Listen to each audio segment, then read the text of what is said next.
Perfect. So I'd like to call this meeting to order. Welcome to the Corporation of the Township of Ballinger Valley Committee meeting. It is June 22nd, 2021, and the time is 1:30 p.m. and we are meeting via Zoom. Is there any additions to the agenda? Councillor Rosner? No. Councillor Buchwald? No. Councillor Sisson? Yeah, I have a couple additions. I would like to discuss when Jason comes on with the crosswalk at Eganville at the BMO. Okay. Also, I would like to have a conversation with our relationship with It Takes a Village Facebook page. And I would also like to discuss the possibility of some picnic tables and some maybe garbage cans at the Cormac Park with Kevin. 8. So number 8, we'll discuss It Takes a Village group. And number 9, we can discuss under Cormac. And I would probably recommend that we also discuss that when Kevin's here as well, because it is his department. So I'll make a note of that. And then Mayor Murphy, do you have any additions to the agenda? Just one, Mr. Chair, the request for signs, hate has no home here. I sent you all out an example of those signs. So that would be, I guess, number 9, sir. I'll put that under 10, Jen, just because I left Cormac Park benches just as a discussion point. So number 10, I'll put hate has no home here signs. And then if that's good with everyone, so could I have a confirmation of the agenda, please? Jen, thank you. And all those in favor? Thank you. Is there any pecuniary interest or the general nature thereof? Seeing none. Is there any errors or omissions with the minutes of the June 1st, 2021 meeting? Seeing none, can I have a confirmation of the minutes, please? Merv, thank you very much. And all those in favor? Perfect.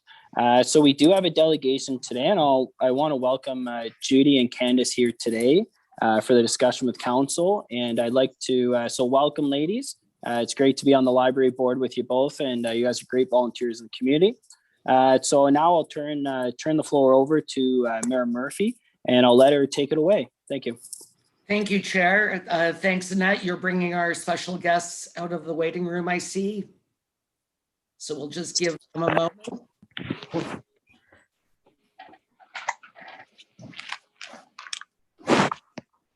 Emily, do we have you? Yeah. Excellent. And Maria, do we have you? I think she's connecting to audio now. Hi, Nana. So, welcome to our special guests. Candace, we had to create a fake reason to get you to attend this meeting. And we're hopeful that you will forgive our trickery. Candace Woolley is a very community-minded person, and this is evident through her actions and involvement with the Bonnechere Union Public Library, the Bonnechere Authors Festival, Stone Fence Theatre, the Kiwanis Music Festival, and Hospice Renfrew, to name a few. Never shy to lend a helping hand, Candace will go the extra mile. She's a joy to be around, always praising people for their actions, and never one to like a pat on the back herself. She is the most selfless person, giving her time to others. It is true when they say, ask a busy person to complete a task, and Candace comes to mind. Her passion to the community is unstoppable and is so deserving of this honor. So Candace, it is with great pride to tell you that Judy and Dana put your name forward to this council, nominated as our Ontario Senior of the Year, and the province agreed that you were more than worthy of this award. We are so pleased today to be presenting you with this plaque in recognition of all the wonderful things you do in our municipality and beyond. Congratulations to Candace. Good job, Mom. Say yay, Nana. Good job. I think it's safe to say she didn't expect this. Well, I will tell you, my biggest fear was that I read the skullduggery of what this meeting was supposed to be, and I was afraid that Candace would go, like, as she always does, completely prepared to speak to the task at hand. I was a little worried myself. So Candace, I'm thrilled, and I will speak for all of council and staff and our ratepayers. You know, we can't thank you enough, and I certainly hope that this was a surprise. And God Almighty, your grandchildren are so cute. Look at that face. Oh, yeah. All right, so Judy, Yes, we will so leave there, that just so to- everyone can see. Ah, Beautiful.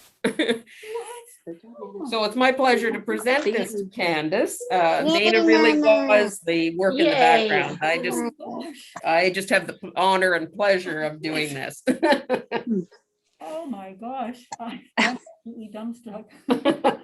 Oh my, Hi. and my. Hi. Hi. This is incredible. Look at me, Thank you Nana. very, very much. This is just incredible. Love you, Nana. oh, I'm just like many volunteers. that Make look this at- community a great place, so.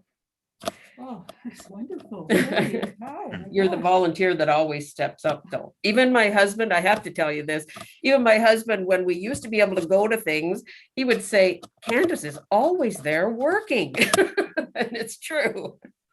It is true. Oh my gosh, thank you very, very much. And what a surprise. I've got my clipboard all ready for, I thought we were having a meeting about. I knew it.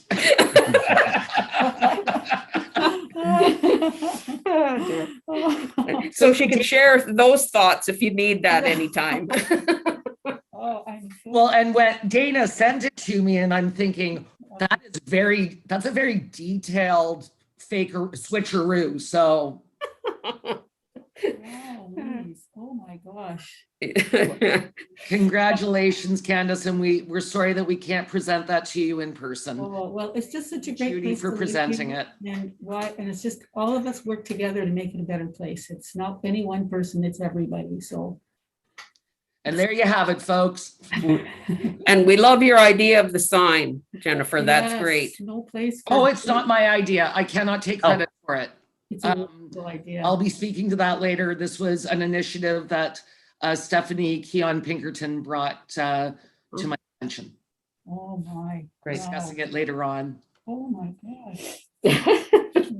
This is from the province of Ontario? Yes, you're in Ontario. I'm sure you blacked out there when I was speaking. Like probably just not even realizing what was happening. Yes, you are an Ontario Senior of the Year. Holy cow. No, it's just one of the perks of being a senior, I guess. There's so many. Oh my God. Love you, Nana.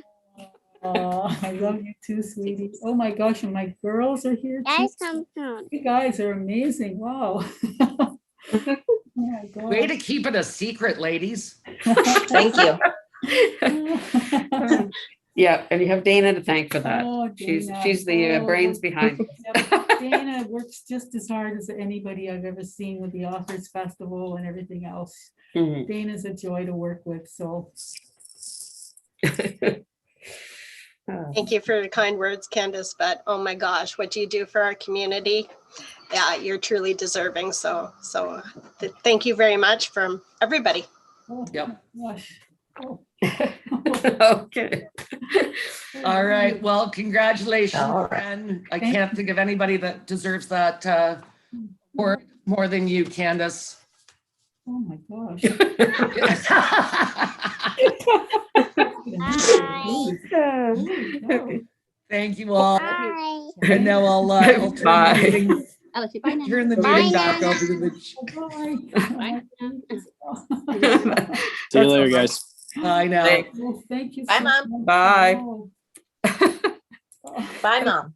Cheryl, I'll turn this meeting back over to you. Thank you. Perfect. Thank you very much. So Kevin, welcome here today. How are you today, Kevin? Very well, Brent, and yourself? Oh, not too bad. It's not raining and I'm going camping this weekend. So There you the go. I can cook food on the fire. So I'm looking forward to it. Wow. So we'll let you proceed with your recreation report. Okay, just on the Centennial Park portion, Jason was in and fixed up the last 8 feet of the deck towards the tourist information booth. The tubing was rusty and rotten, so that's completed right now, so that's good. Our cameras weren't working at the tourist information side, so anyways, we had Mitch come up and take a look at the cameras and check the wiring. And as it turns out, at the end of the day, the cameras were faulty in some level, so they're warranty. So that's a bonus for us. We're getting 2 new cameras fixed up, so that'll be good. The Legion Field farmers market went very well. It was a wet day. I think they were happy with the number of people, but the weather was definitely against them. Our minor sports taken a major hit this year. I reached out to the Terry Fleury for minor ball, Paul for the soccer, and the overall consensus is they're not running their program. It's just too much extra responsibility on and work on the tracing of people coming to the ball field, grandparents coming in to watch, who's all up there. It's a little different than when you come in through one door as opposed to a bigger area. We general maintenance up there, we replaced some cedar posts, took out the old ones. They were showing their age, so we put new ones in, and it looks a lot fresher.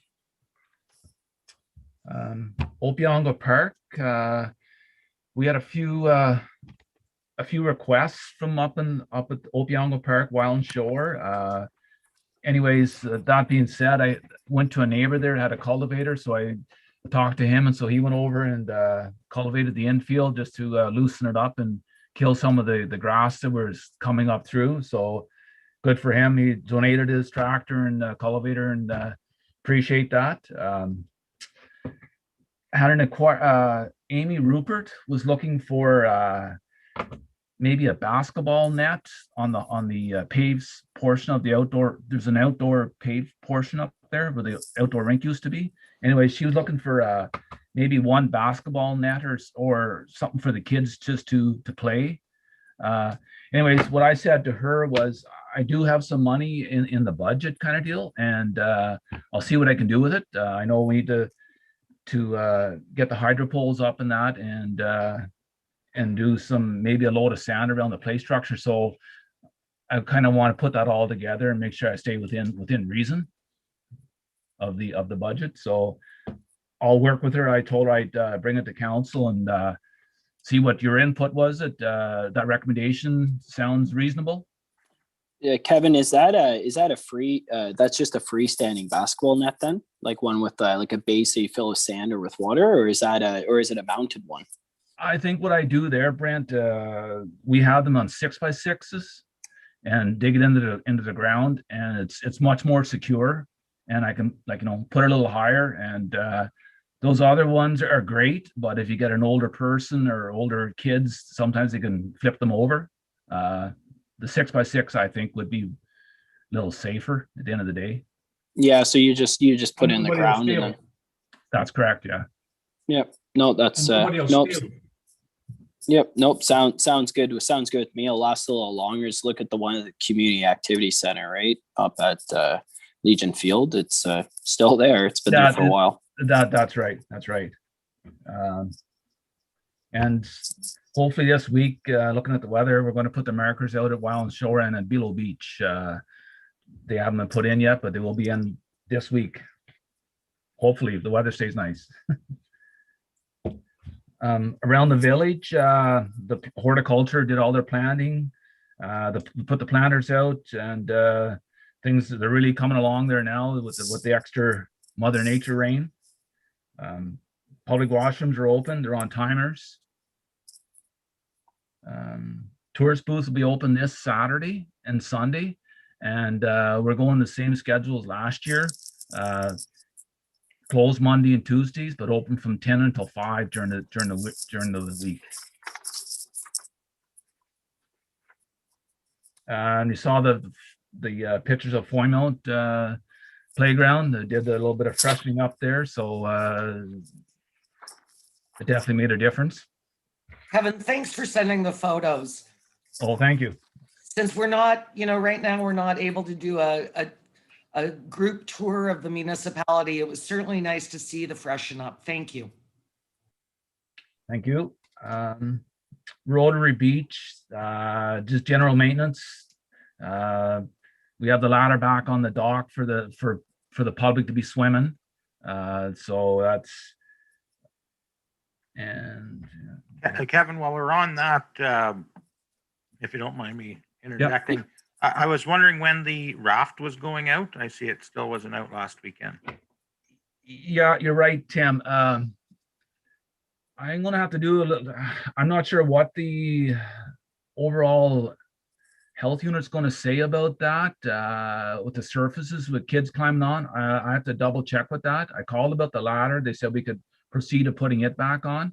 I have seen them out in other municipalities that I've been Okay. driving through, whether that's acceptable or not. But as far as it goes with surfaces, if they're on the same ladder, I'm sure the raft would be. It's a pretty good chunk of investment sitting underneath the tree, and I'd like to see it out if we can put it out. Yeah, I not a would, problem. yeah, I would probably say it'd be comparison to like what a dock is, like people can use it to jump off or whatnot anyway. So I think just throw it out, and kids can use the dock and the ladders, then let's let them use the raft. Yeah. Okay, not a problem. There again, the swim program, it's tough. All our the programs, it's a tough year. Yeah, I don't know what to say. It's Yes, Tim, go ahead. One thing that really scares me with the swim program is if we soon don't get it moving forward, we're really going to reduce the amount of swim instructors and lifeguards in the upcoming future. And I've noticed, with Bonnechere Valley hosting a great swim program for so many years, we were able to, keep them coming, so to speak. The last couple of years, we haven't been able to run a program, and I'm just fearful that, we're going to lack not only, good swimmers out there, as a life skill. We're not going to be able to train them as well because the kids or the instructors themselves need so much training, and they have to pass these courses to get qualified to become that. And if the ability to do so is being reduced, I'm afraid it's going to hamper upcoming, swimming instructors too. It's going to be definitely a chain reaction in what we're going to see for available swim instructors and lifeguards in the future. So I hope we can get this matter up and running as soon as possible. Yeah, you're bang on, Tim. The crazy part about that, when we put the ad out early in March with all the other programs, and sad to say, but when I went to check the folder was empty. It's hard to, what do you do when you can't get the, and I get it. And that's the thing. It's not that there's not the interest in it. It's the amount of kids that will be qualified in order to take over those roles. And that's what's going to be, another off spin of what's happening in these tough times, right? And I hope we can do our best to get that up and running again, as soon as possible, whenever that happens, because it definitely is extremely important, that the kids learn these life skills. Yes, Mayor Murphy, go ahead. Thanks, Chair. I couldn't agree with Tim more. Swimming is a life skill, and with our rivers and lakes and everything else, it's imperative that these kids learn to swim. Kev, you did blow by the dog park. Has the sign been ordered?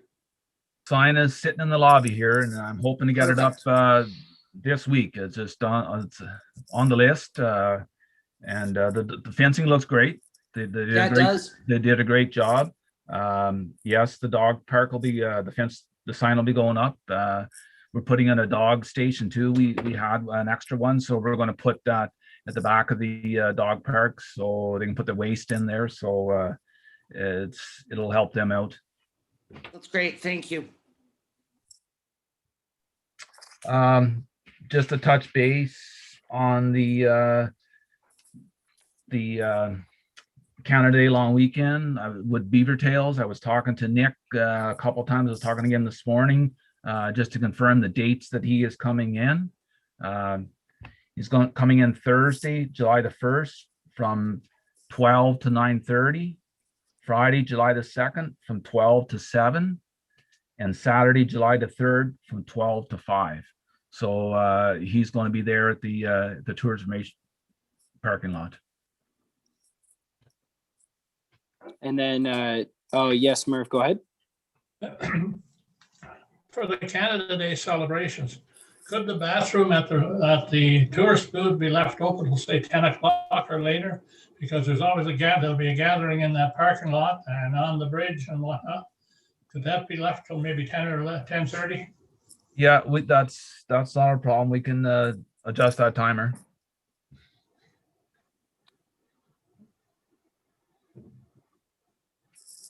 And then Kevin, pertaining to the request by Norman Guy for the same weekend at McRae's Park. So we got an email pertaining to the fish and chips truck at That's McRae's Park. So then my understanding, you're looking for direction from council on the same weekend to make sure that we would be willing to do it at McRae's Park, the same as we do at the tourist booth. That is correct, providing that he continues with the recommendations of what we have in the past with the Beaver Tails. Like, as long as everybody complies with the same rules. Okay, and how does council feel for allowing another food truck on McRae's Park? I'm perfectly fine with it for that weekend. Janice, saw a thumbs up. Jack, Tim, okay. So you got your direction there, Kevin. And then just moving on to Tim requested to talk about benches at Cormac Park, Kevin. So I'll give the floor to Tim for further discussion. Okay. Okay, Kevin. So about a week ago, I was out at Karen's Grill out on Dunnigan Road and had myself a real good feast of poutine and a cheeseburger. It was great. And I looked over at our fantastic little beautiful park, which is all well shaded and covered in, and there's a little barbecue and an outhouse there, but there's no picnic tables. And I was wondering if we could get some picnic tables out there, maybe a bear-proof garbage can with, of course, the approval of council, because it's a lovely place. If anybody's out there in the sun and can't take it, we have such a wonderful little park right there. And I was just wondering if we could make that something happen, if that would be okay with council. Yeah, picnic table. For the time being, we could do is just take one from the up at the Legion Field right now that we may have an extra one. I'll have to check with Farmers Market to see what how many they need, but we do have some extras up there.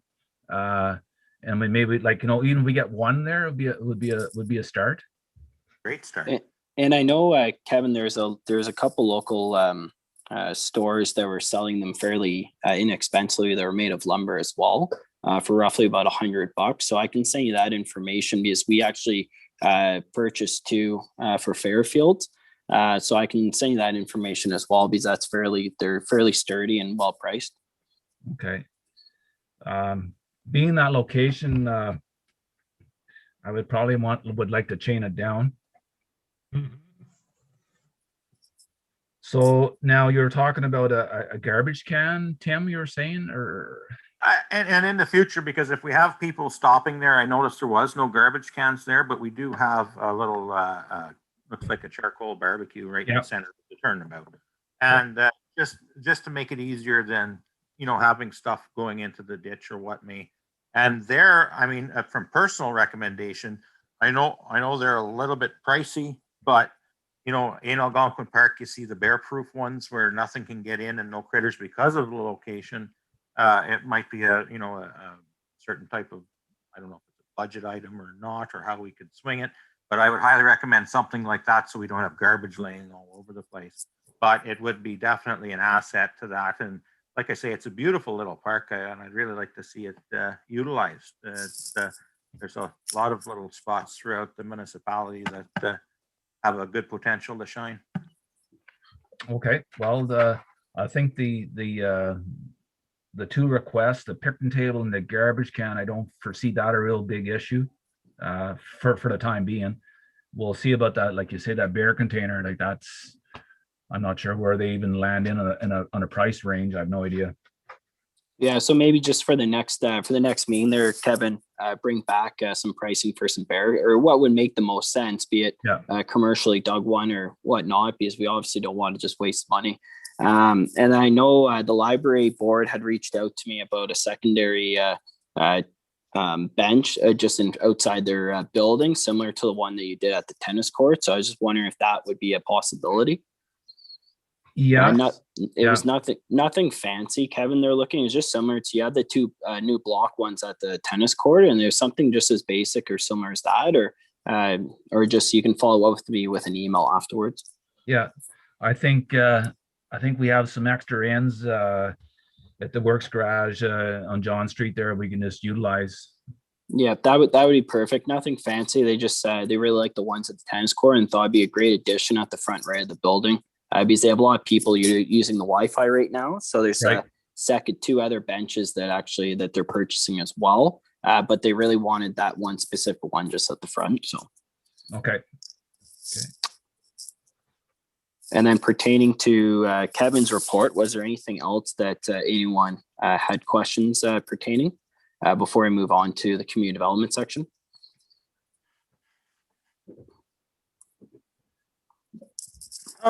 One more thing, sorry, Brent, before we move go on. ahead.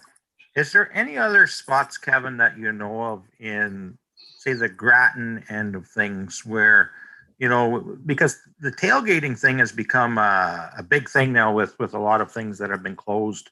And I see a lot of people utilizing little parks and roadside stops. And I'm not saying we need, anything big, but is there anything on the Grattan end where we have any property that's alongside of one of the highly traveled roads that we know? Maybe Sandra could help me out with that. Is there any, I know at Constant Lake at the Balaclava, there's a little boat launch, but I didn't know if there was any in that area where we could, kind of extend the same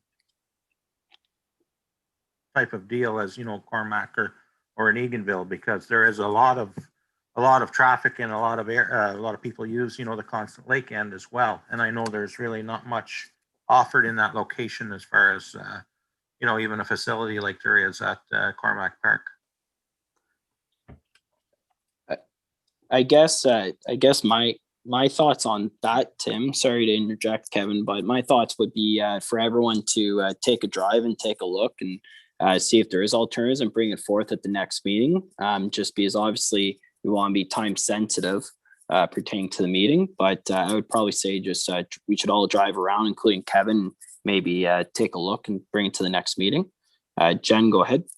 Thanks. And, these two requests are exactly why our road tours are so important for council as a whole. And we've now missed out 2 years in a row.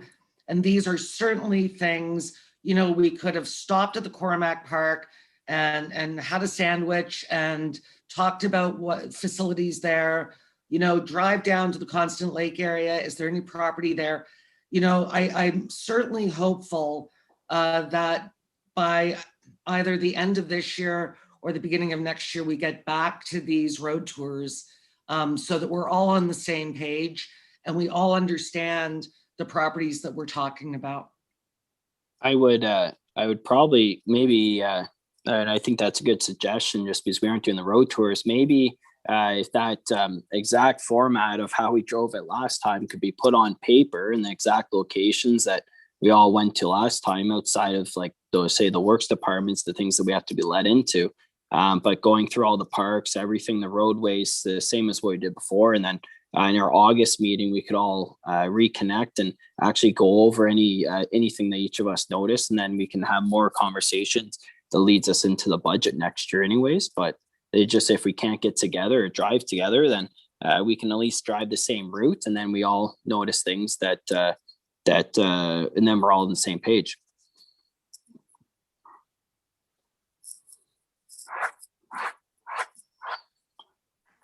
Okay, Kevin, you can go ahead. Is there anything from Dana's report that you want to bring forward? There's Dana's report. The shop local, that's one Dana said is really grading an amazing response from everybody. Good compliments coming back. So that's something that's really a good initiative. Very good. So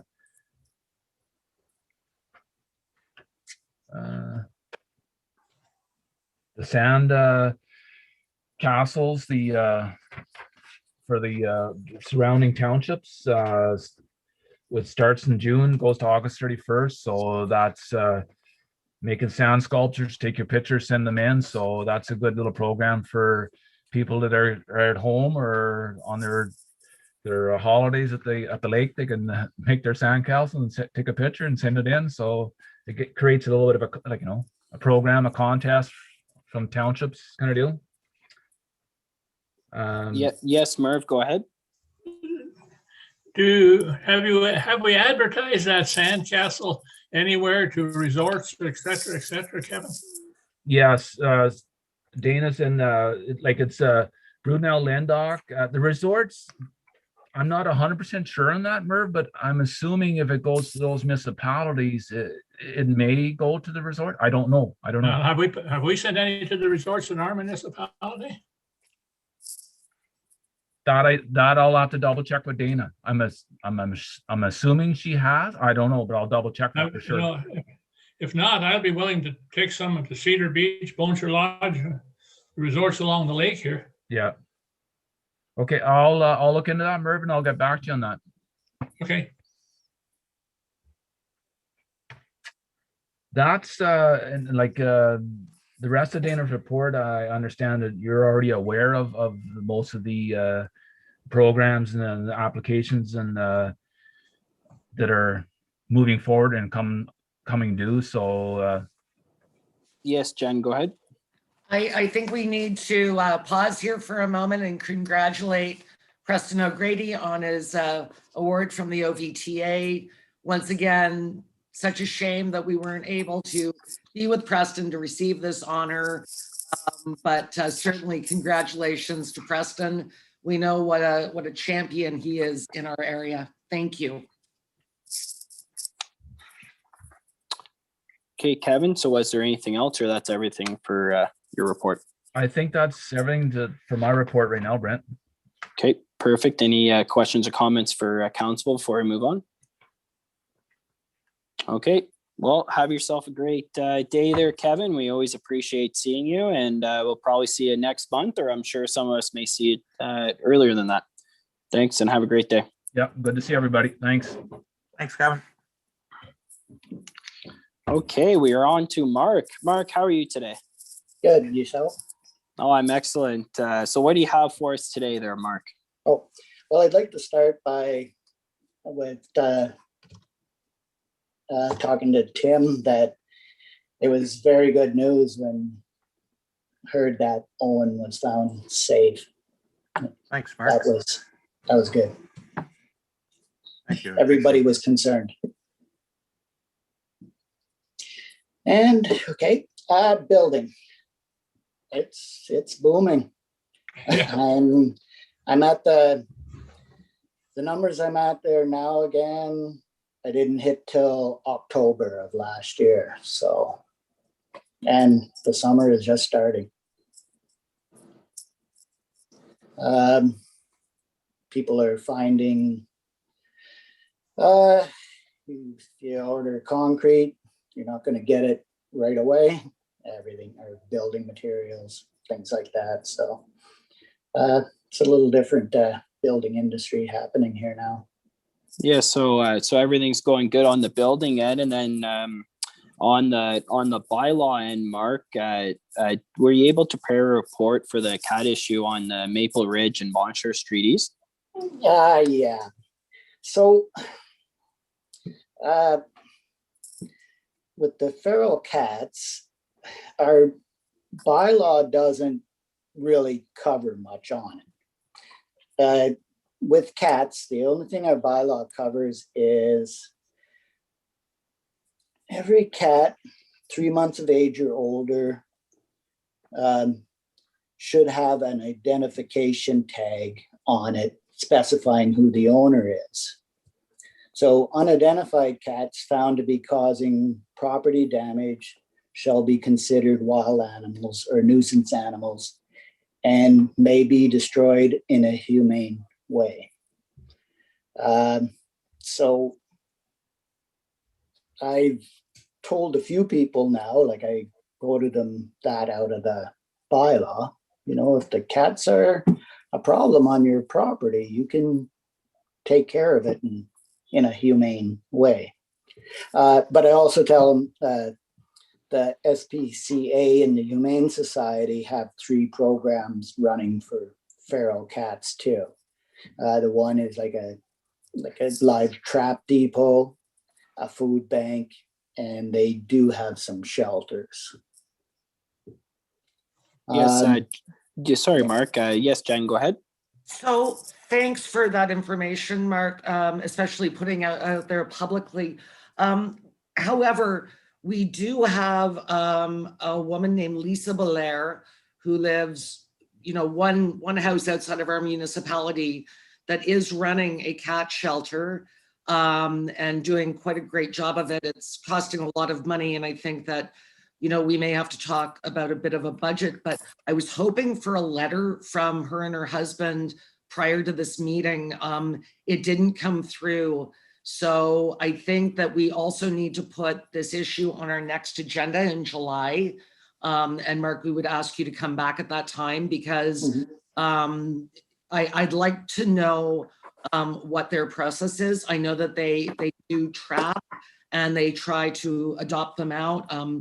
I'm assuming that some of them are not adoptable, but others are. And, you know, I think that this is a lovely offer from this couple. But again, I was hoping to see a letter from them before today, but I will reach out once again. Thanks. Okay, thank you. Yes, Merv, go ahead. Mark, Steve had built a cat house out at Augsburg Road, Sand Road, Wayside, and they're donated food. Is that still going on, or is it still there? That seemed to work. Not that I'm aware of. We let these people have live traps, and then they trapped the live. You or someone picked it up and released it at the Sand Road Wayside. Oh, not that I'm aware of. Oh. Well, I didn't physically see this little structure that he built there, but apparently it was there to give them some shelter, and people were donating food and whatnot. Okay, I'll check into it. Yes, Jack, go ahead. On a little bit of useless information, I get a farm magazine, and the lady farmer north of Port Perry, barn cat had 4 kittens. She advertised them and got $500 a kitten for them, more money than a calf. I don't know if there's any market for them around here. No. Yes, Jack, go ahead. We're too far away from the city for that kind of a market. I was just going to touch on, I go to the Wayside quite frequently, and I don't see any cats there, Mark. And as far as I know, the attendants have now changed, and there's one attendant used to provide food, and there's no food being provided, and there's no more cats left there. But you can touch base with Jason, but I'm quite sure over the last year and a half, I haven't seen any cats there. All right. And they'd be frequently on the road between Silver Lake and Sand Road, because I travel it quite often, and I haven't seen anything there even prior to the bridge being. I don't think there's anything there anymore. Okay. So I just bring that, I guess, back to the next meeting there, Mark. And yes, Tim, go ahead. One thing I always caution with just a relocation to a strange area, a lot of times you're just moving the problem into someone else's yard, and then they do create a problem with other ratepayers and stuff. So I kind of caution that type of move myself. Well, I agree with Tim. We have unknown cats in our yard all the time. We are not cat people. We've never had a cat, yet we have cats right now. So, and Brent, before Mark leaves, we should probably talk about the restricted parking on Bonnechere Street, move forward from correspondence. Were you able to review that, Mark, for on Bonnechere Street? Yeah, is that the one up by the? Right up with the garage, where it's in front of the shoulder up by the country style, the two houses before it. Yeah, I've been actually monitoring that one for probably a month and a half or more now. I'm not seeing where it's causing like a huge problem. Like the sidewalk is on the other side of the street. But I was gonna meet there with Jason to get his input on it too. I don't really know what else to say on that. I guess I'll go Jen and then yourself, but I was gonna say, I guess it's you can meet with Jason there, and I guess it's tough because it's a shoulder of a road, and if you restrict one, then you have to restrict the remainder of the shoulder almost. And I guess theirs is a unique because they're one of few that have a garage that butt right up to the shoulder. So I guess so I guess we would have to leave it to you and Jason to discuss it further. Jen, you had a comment? Yeah, so I think the difference is that other parking areas are actually boulevards, and this is really just a shoulder. And it is now, I've now had an accessibility complaint. And I get what you're saying, Mark, that the sidewalk is on the other side of the road. However, if you wanted to do anything on that particular side, on the south side, go to the liquor store, go to Country Style, it is an accessibility issue. And I would, I don't want somebody on a scooter or in a wheelchair being out on the road. And we have no crosswalks there. We have no facility to get them across unless the crossing guard is there for the schools. So I think that, I appreciate that you and Jason can go and take a look. But when it's an accessibility issue, we must look into it. Thanks. Perfect. So you'll bring that to our next meeting there, Mark. And was there any more questions or comments by council? Okay. Mark, do you have anything else for us, or is that it? Oh, that's everything. Perfect. Well, have yourself a great day there, Mark, and enjoy the nice weather. Thank you. Thanks, Mark. You're welcome. Keep writing those building permits. We need the money. That's good. Okay, is Jason there?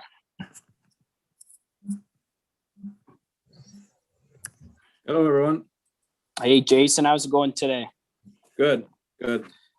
Perfect. So what do you have for us today?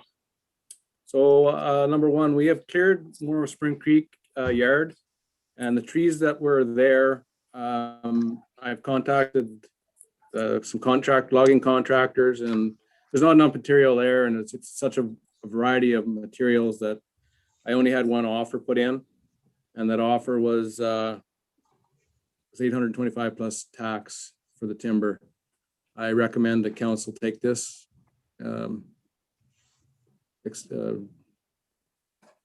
this offer. Yeah, I'm not sure if it's a good deal or not, Jason, but Tim has thumbs up and he's the logging guy, so take your recommendation on it and go from there. What I would say or add to council, if the wood had been cut back, when was it cut approximately, Jason? Roughly March, April, somewhere there. So I'm just gonna tell the rest of council, certain pines, if there is there white pine and red pine in with the trees, Jason? Yes. So when I'm real busy in the spring, it's because I have to get those types of wood to the mill because they will spoil. And if these soon don't get processed, they're not going to be much good to anybody, and they're going to end up costing us to get rid of them, I would say. So the sooner the better that we can let this individual know, the sooner hopefully they'll be able to make use of them, and hopefully that price doesn't get reflected on quality of the wood as it is today, rather than what it was in April, because it's definitely, I know lumber prices have gone up, but the material itself is deteriorating very fast with the bark and stuff on it. Okay, so that's perfect. So I'm good. I'm good with your recommendation there, Jason. So I guess number 2 now. We had complaints from residents about illegal speed installation signs on Wyland Shore. So what had happened is we have the no parking signs along the lake. Someone had purchased 20-kilometer-hour signs and attached them to the no parking signs underneath. So we had to complain about it. We went up and took the signs off the posts, and seems like everything is okay so far. We've had no phone calls wondering where their signs went, so that little issue is hopefully in the back burner. Number 3, after reviewing the speed sign data on Lake Clear Road. Yes, sorry, Jason, go ahead there. Sorry, it just occurred to me. Jason, did you get my email about that other area of Wyland Shore? And could you just go and see if no parking signs should be placed there? I couldn't really get a sense from the photos that were sent what part of the road that's on, but certainly we need to make sure emergency vehicles can get through, at any time. Just sorry, before we moved off of Wyland Shore. Thank you, Chair. Thanks, Jay.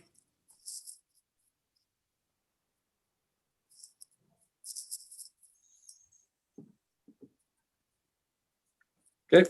So after reviewing the speed sign data on Lake Clear Road, Staff Sergeant Pat DeSerio has noted that there is significant speed issues in this location. So that's been all put forward. The OPP will be monitoring the area. Also, both ends of Buncher Street, east and west, the data there too is also very high for speeding. So they've also noted that area, and they will be patrolling that to hopefully slow people down.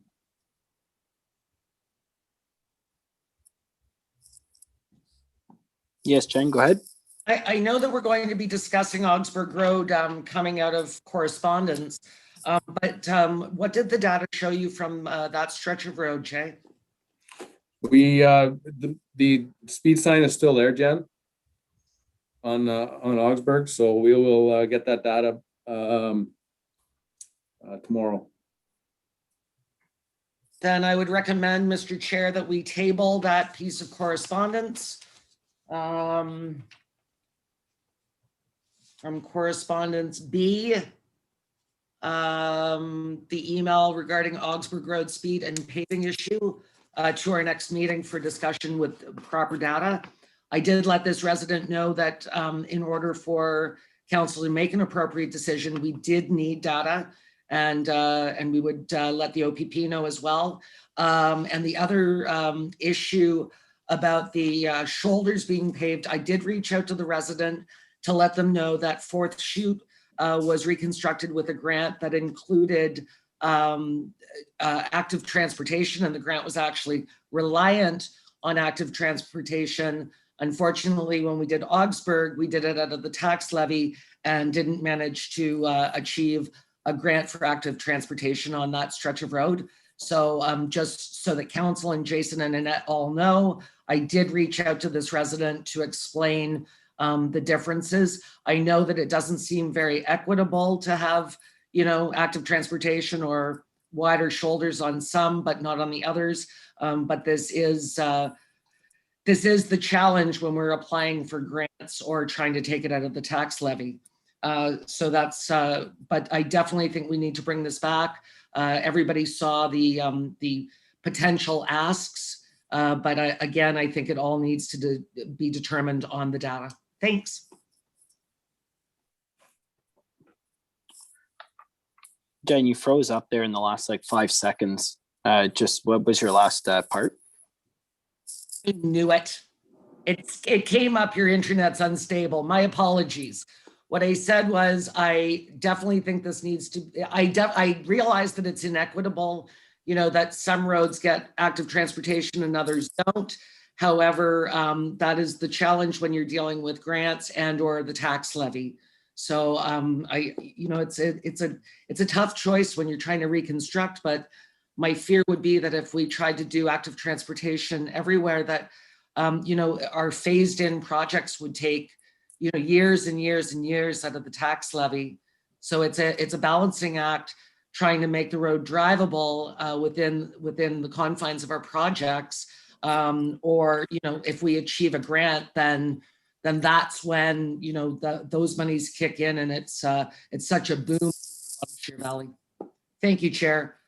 I'll just leave my video off for a couple of minutes until my internet sort of figures itself out here. Perfect. So then number 4, Jason. So on June 9th, Annette, Jack, and myself were asked by the county to have a meeting to discuss Herds Creek Bridge on Silver Lake. We met here at the garage. We talked over, you know, some of the issues that everyone felt that were, you know, on the plate. We went up to the site and had a look at a few other areas that were concerns. And we still, you know, I don't know where this is going to go. It's going to be big money, you know, just to move a few areas that I felt would be helpful. But it's just one of them little projects that I feel got overlooked. Yes, Jack, go ahead. You're on mute, Jack. Here we go. Yeah, I just want to touch on what Jason was saying. We had a meeting, and my basic feeling from this meeting was it was a meeting just more or less to appease us, to entertain us, to have our point of view. This bridge contract that was awarded on Herds Creek was basically, from my point of view, was awarded with very little or no input from the township. This Herds Creek crosses 4 other locations in our township. In 4 other locations, the contract that was awarded was steel culverts, and it was a two-lane road put in place. What they're proposing at this location is a single-lane bridge. They're actually proposing to reduce the size of the current old bridge and make it narrower still. We were told, Jen, you want to say something or what? Can Yes, I go ahead, Jen. suggest, since all of council is not aware of everything that's gone on, I do believe we have a closed session later on about this, where we can have a proper fulsome discussion, if that's okay with you, Jack. And we can bring it back out into open, but all of council doesn't know what has gone on over the last 2 weeks. Yeah, I'm fine with that, but I think everybody has to be brought to speed, and then we have to, council has to have their input, and then once that's done, we'll bring it back so that the residents can hear what we're discussed and what was what was proposed in the meeting. What I Okay, was I thinking just- was that we would, because we would come out of closed, rise and report publicly. Yes, Tim, go ahead. I was gonna say, as long as Jack stays within the municipal act without identifying anybody, I would rather have the discussion now. And if we have to identify anybody or any individual, that then we go into the closed session. But so far, I haven't heard him really doing anything out of the norm that can't be discussed right now at this point. And I would encourage that we continue on. And I think that we touched on it fairly close the last time, so I believe that most of the people are aware at council what has been going on. I think we've all been pretty well included in the loop, and I would like to let Jack finish before we go into closed on an identifiable or whatever it may be. But I think it's important that we bring this forward too. So. I just think that maybe we wait and rise and report publicly, and then Jack knows the parameters that he can speak, and Jason as well, for that matter, and Annette. But I think that you guys all need everything that's gone on in the last, especially the last week. There's been a lot of activity and a lot of emails back and forth, and I would like to be able to speak candidly with all of council. And I think, Jack, you probably would too. Well, yeah, it's because there's some information that I feel that we got has to be discussed in council. It should really be discussed and closed, because it could be misconstrued to points to individuals, I guess. So then what I'm fine with that. So what I'm hearing is that we'll discuss it and then bring it out after. So we'll just put a pause on. We'll just put a pause on it if everyone doesn't mind, and then we could discuss it later. And Jason, you are joining us for closed, correct? Yes. Thank you. And then Jason, that was I guess the last on your report. Though I guess the one question I had was for the were you aware of like the extension or the right away for the Jesse Street request? Were you able to look at that? Yes, I have looked at that. I don't see a problem with the people extending that.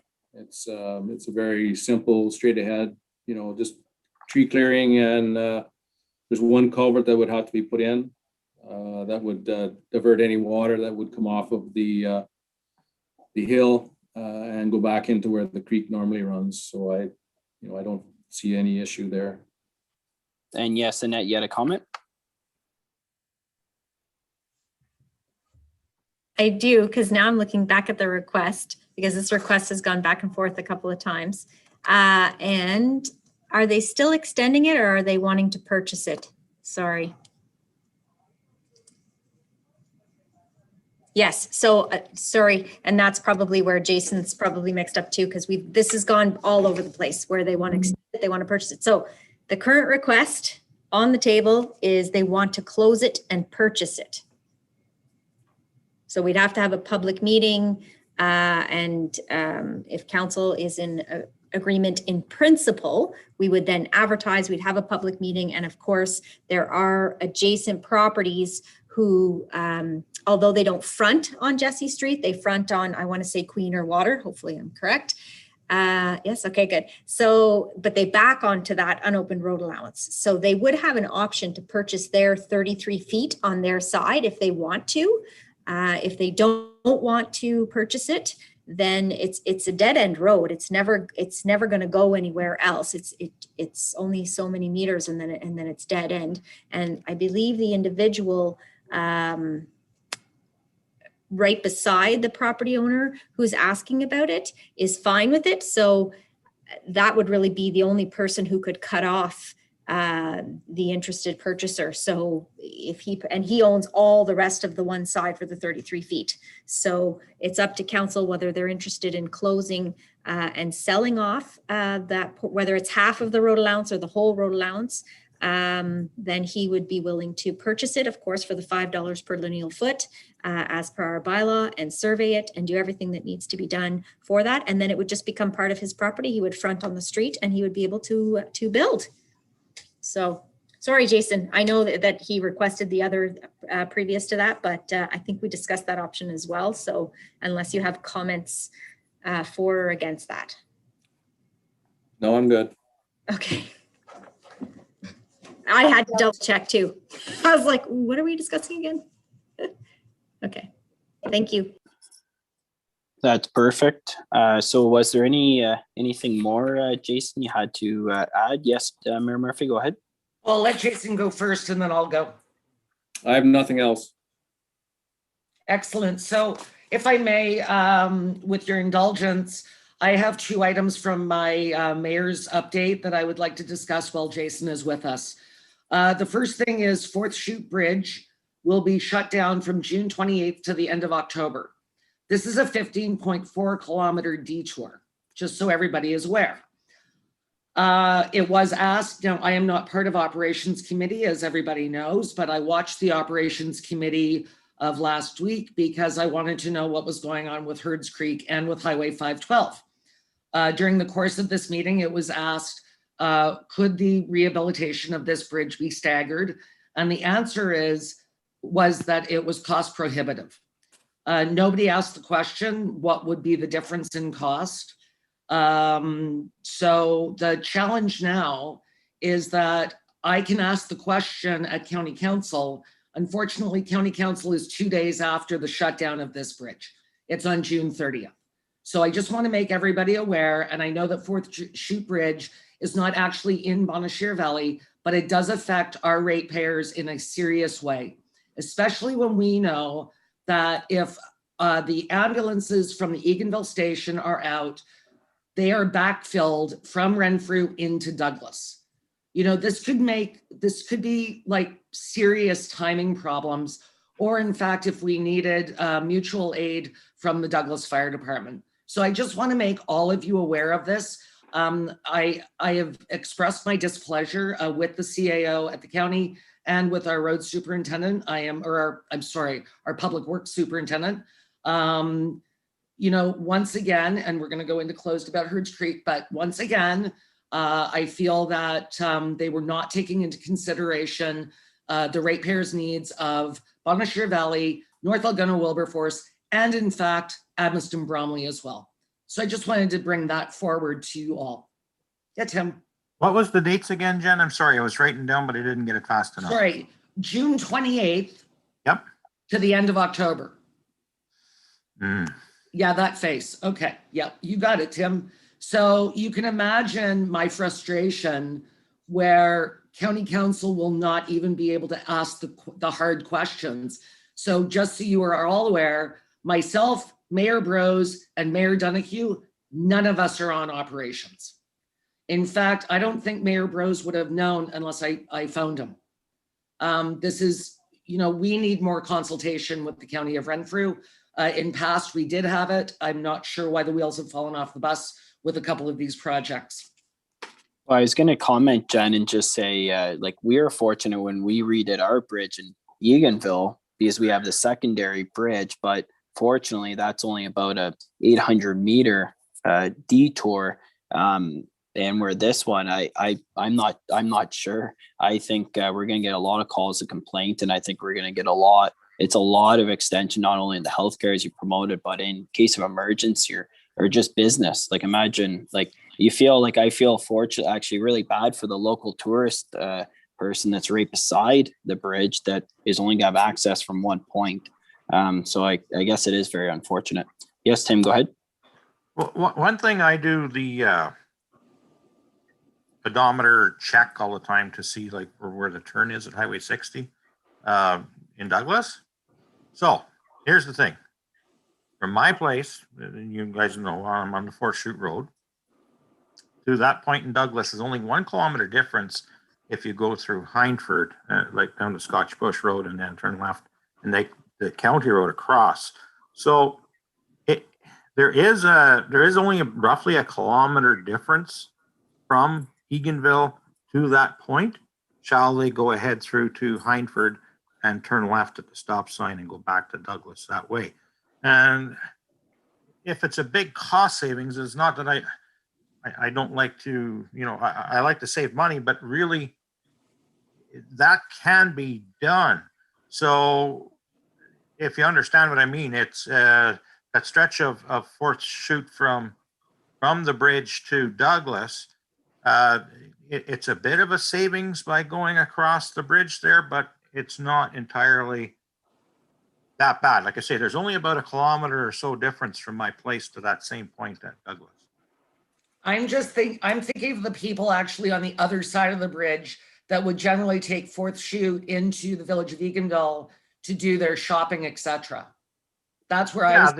They'd have to go to Douglas, but that's not an overly populated area. And I'm not, discrediting the citizens there, but there's not a whole pile of houses from say the Boncher Caves onto the Douglas side that would have taken that route this way. I know everybody uses it because we have a great road here in Boncher Valley and it's up to great standards, but it's not, I don't think, and no, minutes always count with response, absolutely. But like I say, I've done the check with my big truck before to see which is more economical or feasible to go to Renfrew, say. And like I say, I think it's within the kilometer. So it's not totally outrageous. I think, and I'm picking up what you're putting down, Tim, but I think my frustration is when the answer is it was cost prohibitive.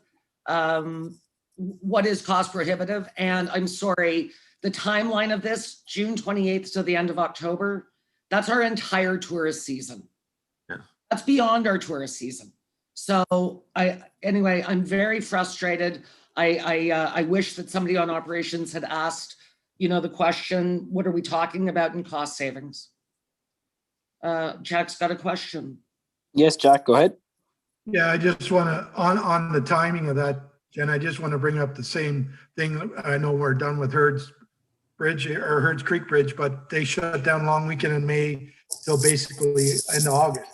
That's all our hazardous waste season right there. So Exactly. basically everybody out of Sebastopol and Lake Clear, all the tourists that are here for the summer, they can't get to, there's an extra 13 kilometers plus to go to the hazardous waste. So You are again, absolutely correct. it's the same thing they didn't consult. You know what I mean? So. And I actually brought that up with our public works director, and I said, we are going to find HHW in green garbage bags if we don't solve this issue sooner rather than later. I'm very disappointed. Anything else on Fourth Chute, guys? Yes, Murph, go ahead. No, I'm just talking about Herds Creek Bridge. As Jack was saying previously, something else they haven't taken into consideration is those farmers that own property on the other opposite sides of the creek, for them to get back and forth to their properties. Yeah. To harvest or whatever. I've been in conversation with 3 different farmers about this. It's a 12.2 kilometer detour, and it's completely unfair to them. And I will tell you that Mayor Donahue, when they shut down the bridge on Stone Road, it cost him about $25,000 in fuel and time during that hay season. So not only is it HHW season, it's the prime haying season. Yep. So it's very disappointing. Anyway, I have one more thing, if I may. Yep, go ahead, Jen. All right, so the next phase of 512 will not be done this year, it looks like. If it was going to be done, we would be talking October, but it is not looking good. I will tell you why this is not happening. The 4 corners where it needs to be realigned in a more serious way, those property owners are refusing to sell to the County of Renfrew. That being said, this is a $13 million plus project. $3 million. Sorry about that. $3 million plus project for the County of Renfrew. It is the single largest project that is not going to be done in 2021. I'm very disappointed that these 4 property owners are stalling such an important project. I'm sure everybody has driven this stretch of road, but more impressively, Tim trying to manage his log truck down this very dangerous, it is dangerous stretch of road. So what I am going to ask, and I'll get everybody to speak to this, do we want to ask the county to reduce the speed limit in that stretch of road before we have a serious issue upon us in Bonnechere Valley?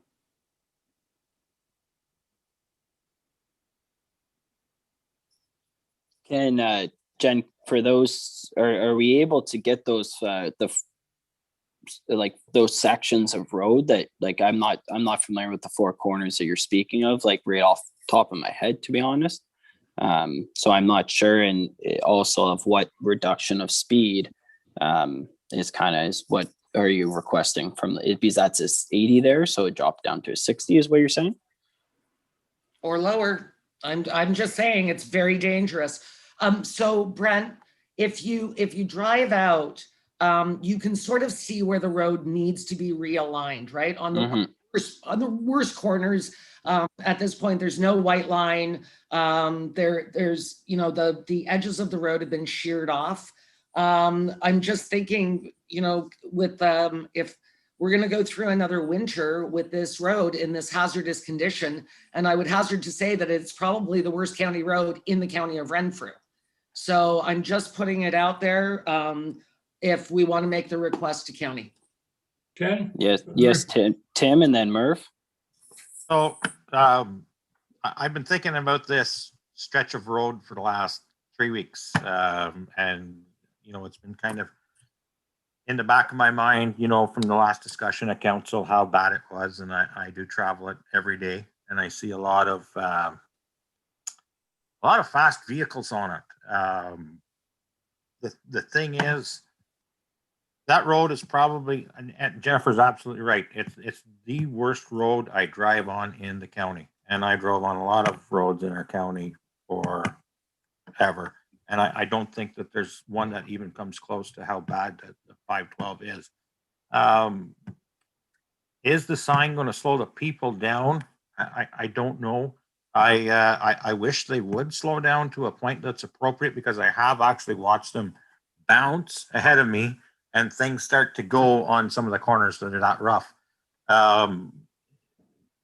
Is there any other steps other than the speed reduction signs? Is there, I don't know what the right approach for this, because it's devastating that it's not getting fixed. I would much rather see them go out and repair it. That's the big thing. But I don't know. Are we going to? I don't know. I'd like to see people slow down on it. For the fact is, we know they're going to soon start ending up all over the place on it, and it is extremely dangerous. And I know with a load, I have to be very careful. I'm down below 50 kilometers an hour to keep it safely on that chunk of road. And when I'm doing that, I'm having a parade, right? There's vehicles behind me. It's an 80 zone, all right. But they're usually, by the time I get from, say, the bridge right before the Lake Clear turn to Heidemann's Mill, where the end of it is, I probably have, in most cases, in the middle of the day, at least four or five vehicles behind me before I get there, because I can't go any quicker. I know that. I don't know if there's a caution signs put up, or if maybe we'll ask our road super, what would he do if we had a road that bad in our on the township, in the township. Well, definitely put up rough road signs for sure. And you know what, I don't know what else you could do other than, like you say, bring the speed limit down. Yeah. Now, would there have to be a bylaw change, of course, at the county level to reduce that speed, right? The same as what. Yeah, it's part of an appendix to the speed sign bylaw. Even some cautionary sign, something to get. And I don't want to overstep with this, but I've seen other people request speed bumps. Okay, I've seen requests of speed bumps in the municipality many times in different areas. They really like speed bumps. Well, I'll tell you, speed bumps are ineffective, because the amount of bumps that are on that road on Highway 512 do not slow the majority of the traffic down to a safe spot. People are almost oblivious to the damage they're doing to their cars and how unstable it is. I really don't know what the answer is, but that's a perfect example of how a speed bump doesn't work. Well, I will leave it up to you guys what you would like me to request from the county of Renfrew.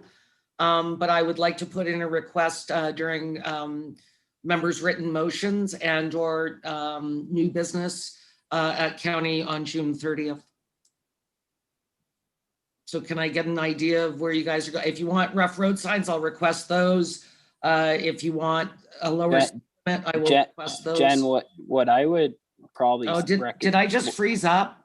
No, No, I'm not sure. But Jen, I was gonna say what I recommend is just because it was just brought up now, to just add it as new and unfinished in our public meeting this evening. And then we can have a further discussion. Just it'll give us, say, a bit more time just to think on it. But I guess that's what my recommendation be, because I don't have one currently.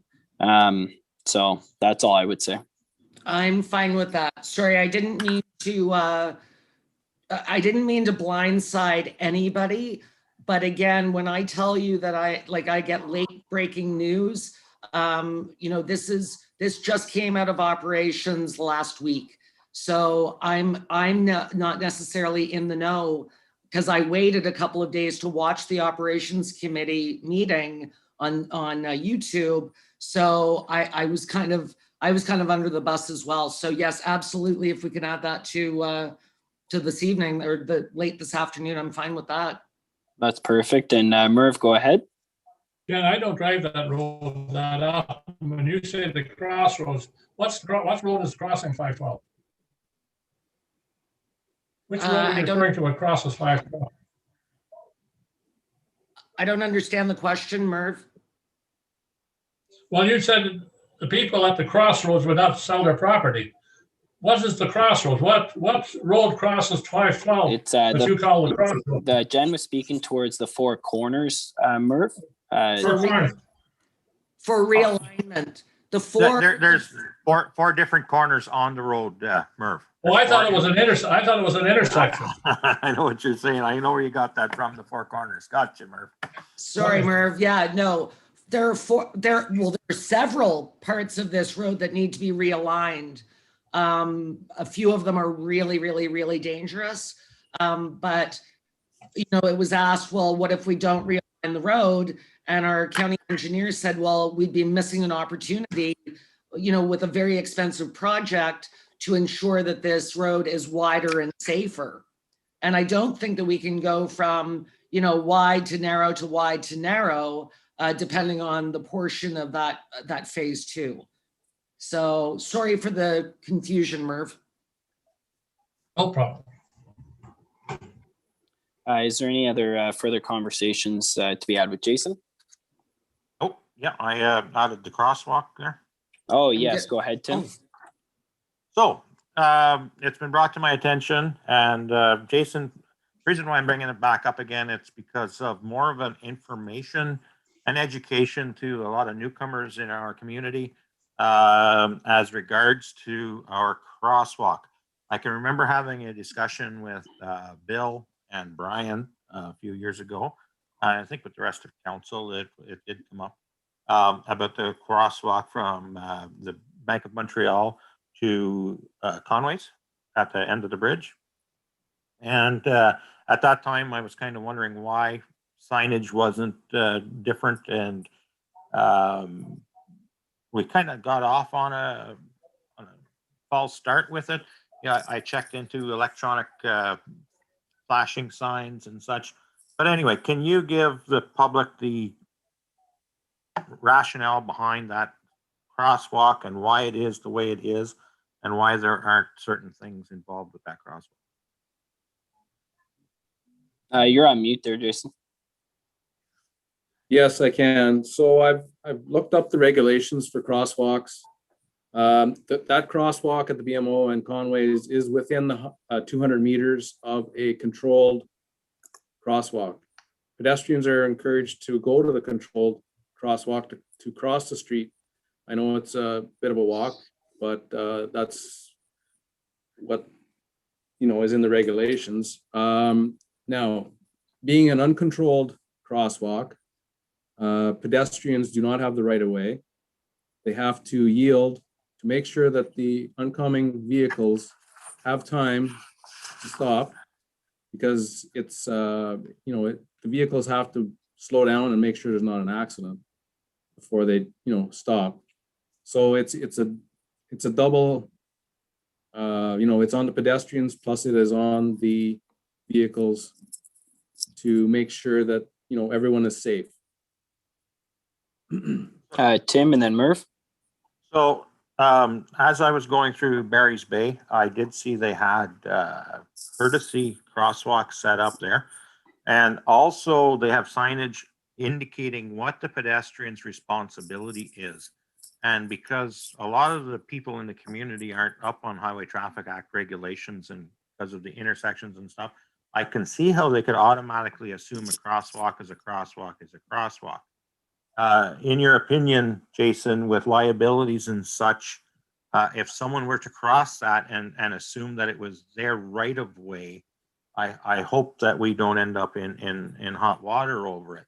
So my ask is the rest of council that we alter that to a courtesy crosswalk and have the signage indicating on what the responsibility of the pedestrian is, because God forbid somebody steps out assuming that it's a good crosswalk, they get hit, and then we're at fault for it. And that's something that I want to maybe take off of the, take that out of the way of the onus on the municipality, because God forbid that happens. And like I say, we can't expect everybody in Bonnechere Valley or tourists or new people to the area to know the Highway Traffic Act and know that that's the type of crosswalk it is unless we post it as such.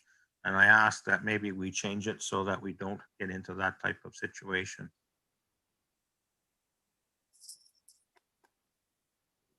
Well, if it's, I guess my response, if it's within the regulations, the Highway Act, for us to have it labeled a certain way, and maybe we have it labeled inappropriately right now, and courtesy crosswalk doesn't sound, if that just changes the liability, then I'm fine. If staff is comfortable with it, then and then outline the differences, and makes sense to me. Because like I say, in Barry's Bay, they have the sign underneath as to the obligation of the pedestrian, so it does inform them if they are new to the area. Maybe we could ask Jason to get in touch with the road super in Madawaska Valley and find out what those signs, where they came from, and if that's part of the regulation. Unfortunately, with joint and several liability, and I know Annette's going to be nodding her head, whether we put up, whether it's a courtesy, whether it's a real crosswalk, the municipality is always going to have the burden of joint and several liability. Unfortunately, it is the way of our lives right now, and it's a real shame. Merv and then Tim. Oh, just quickly, it's my impression that because that's a provincial highway, crosswalks aren't allowed. That's why it's a courtesy crosswalk. That's why they're courtesy crosswalks in Barry's Bay. That's why they're courtesy crosswalks in Bancroft, because they're crossing provincial highways. So yes, hence the education on our part for the public to prevent that from happening. That's all I'm asking, because a lot of people, and hey, we were just informed, right? So most people these days aren't thinking about what kind of crosswalk they're at. They're assuming that they're able to cross there. And I think if we can educate the public with a small, I'm usually not for multitudes of signs there because they're all over the place, but at the crosswalk itself, if they know that they do not have the right of way, it might prevent somebody from actually having an accident there. And that's all I'm looking for. As far as the liability is concerned, that's the second off of it, but I would much rather take a little bit of prevention, educating the public before they do take the step out onto the road. As far as the liability is concerned, drivers are responsible to yield to pedestrians on the road. Look what happened down at the other traffic light about a year ago, where someone walked across the road. And they were charged with jaywalking, though, Murph. Yeah. So the pedestrian had to yield when they were, I'll go ahead there, Jason. Actually, Merv, the traffic does not have to stop if they are not able to, because they don't want to jam on their brakes and have a, fender bender. Yeah. If they're not able to stop, they, you know what I mean? They don't have to yield for the pedestrian. The pedestrian does not have the right of way at a uncontrolled stop. So it kind of sounds like we're going to leave this with Jason to discuss with potentially the Barry's Bay gentlemen to see what the proper signage should be. And I'm sure speak with the insurance and what they want as well. But I guess we'll leave that with you if everyone's comfortable with that. Okay, perfect. And was there anything else for Jason?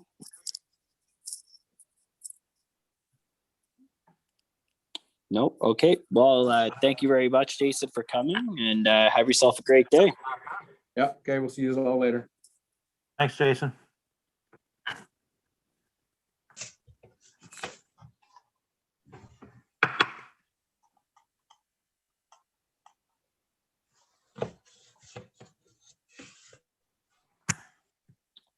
Dave, are you there? I'm here. Hey, Dave. Thanks for coming today. How's it going today? Going very well. How about yourself? No, not too bad. So it's great to have you today. So first off, I just want to thank you on behalf of Fairfield for coming out on June 8th for your team responding out there, because we had the high humidity, so our one hallway detector went off. But the board did want me to bring up with you just on they really appreciate your staff coming, but one of the two senior officials that were there, the staff following felt like they spoke to them afterwards that they're about almost 4-year-old children. So it's just something that the board really, they just don't want other people to feel the same way that they did. So really everything's froze up at all. I'm froze. Yeah.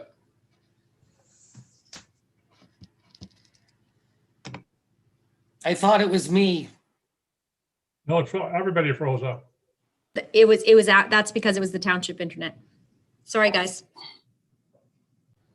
No, so really it's just something that we want to address, because as a board, when not only our healthcare staff bring it up, but our maintenance staff and also managerial staff and another board member who are all involved in it. And I wasn't present at this time, even though I was present at the incident. And we do really appreciate the staff, but it's something to just look at. We just obviously don't want individuals, I guess, if they throw on a suit just to talk down to people in a specific way.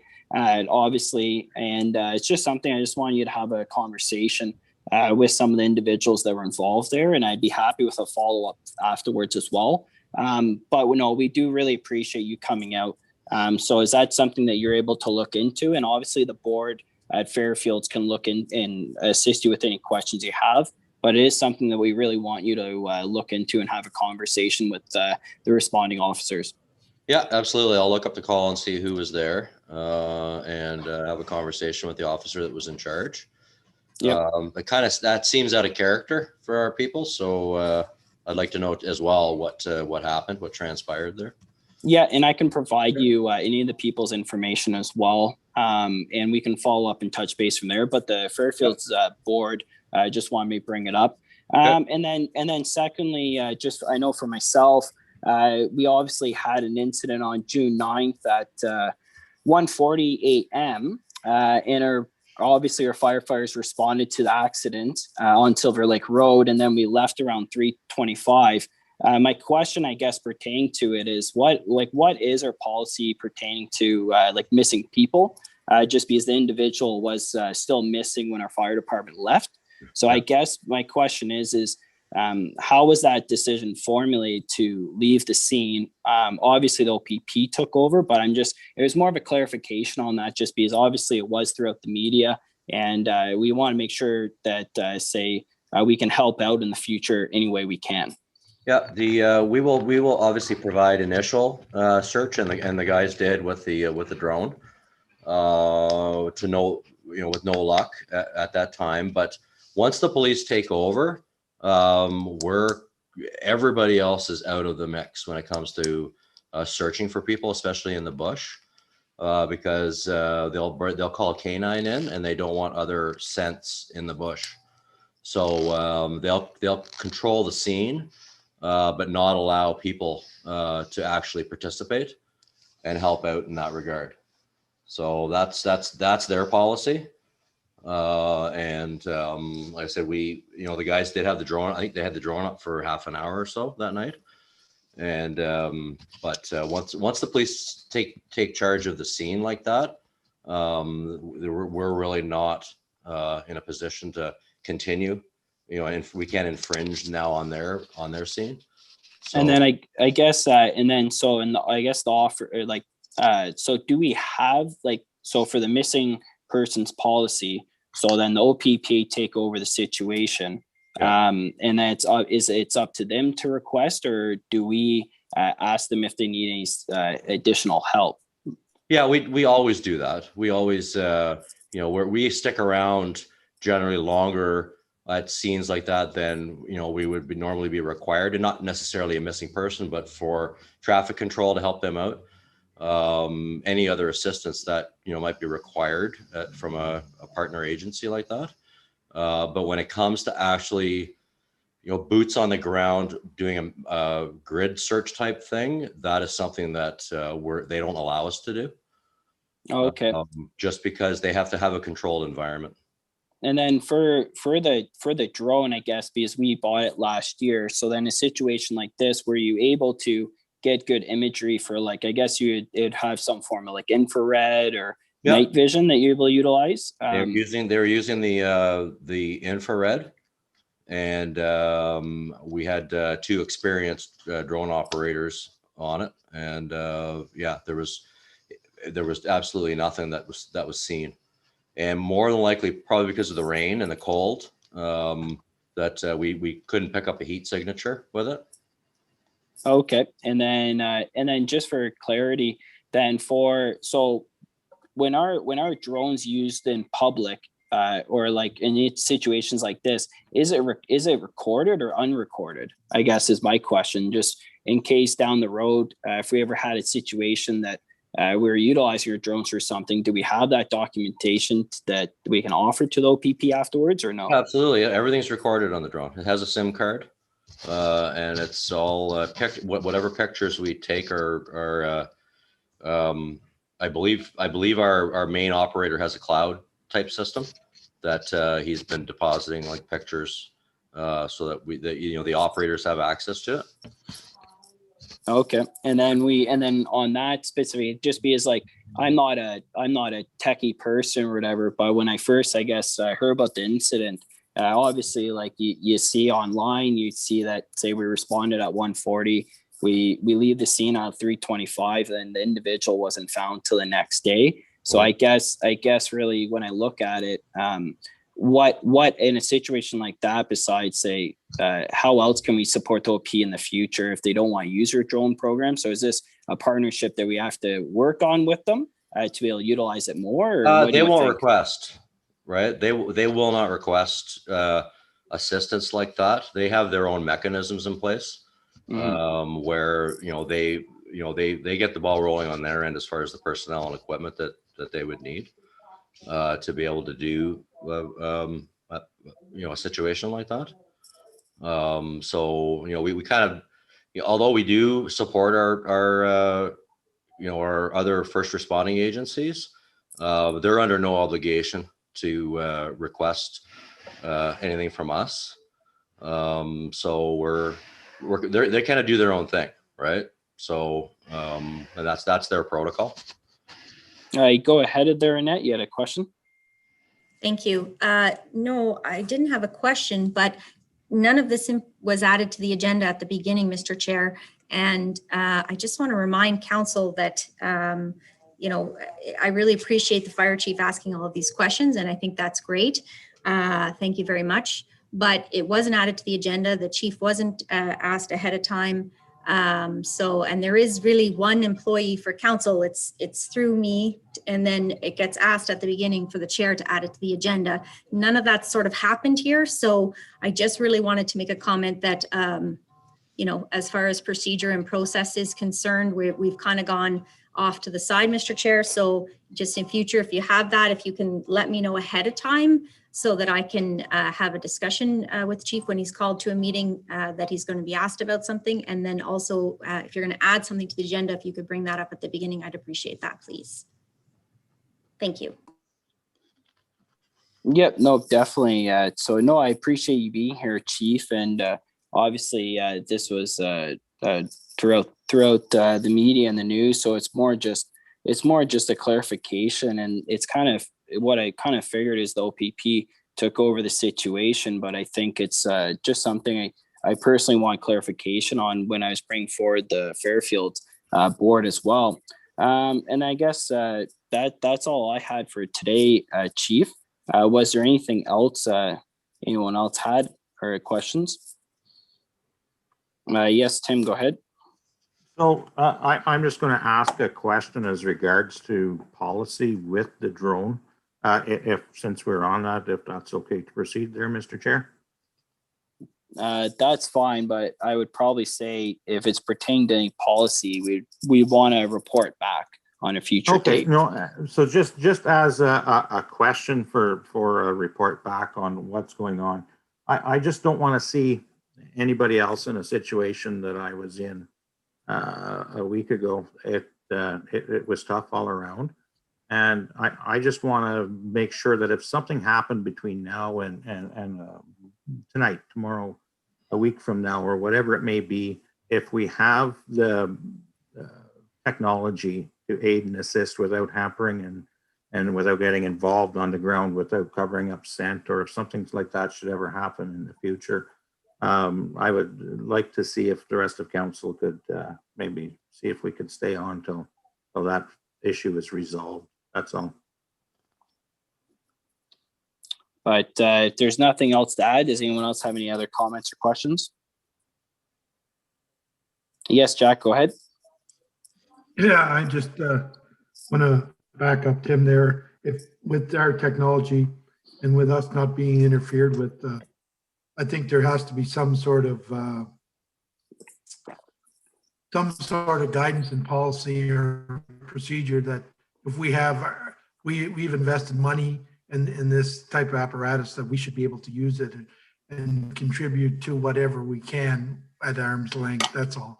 I don't know if that's something that would have to be addressed with emergency services, but it's just, if we have not every township has this apparatus. We spend money and energy and training with the personnel to do this. So when a situation like this arises, we should give it the best shot we have to help out in the situation.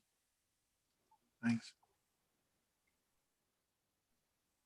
Okay, so then I guess that for the next meeting, I guess, is just maybe we can have further discussion on the drone and just more information, I guess, Dave, is just pertaining to like what our operators can and can't do, and just more information. I think the better, especially in the public. We do have a drone stuff, so if you could bring something for at the next meeting, just some more information pertaining to the drone, or what you think a policy could look like down the road, then I think that'd be definitely beneficial.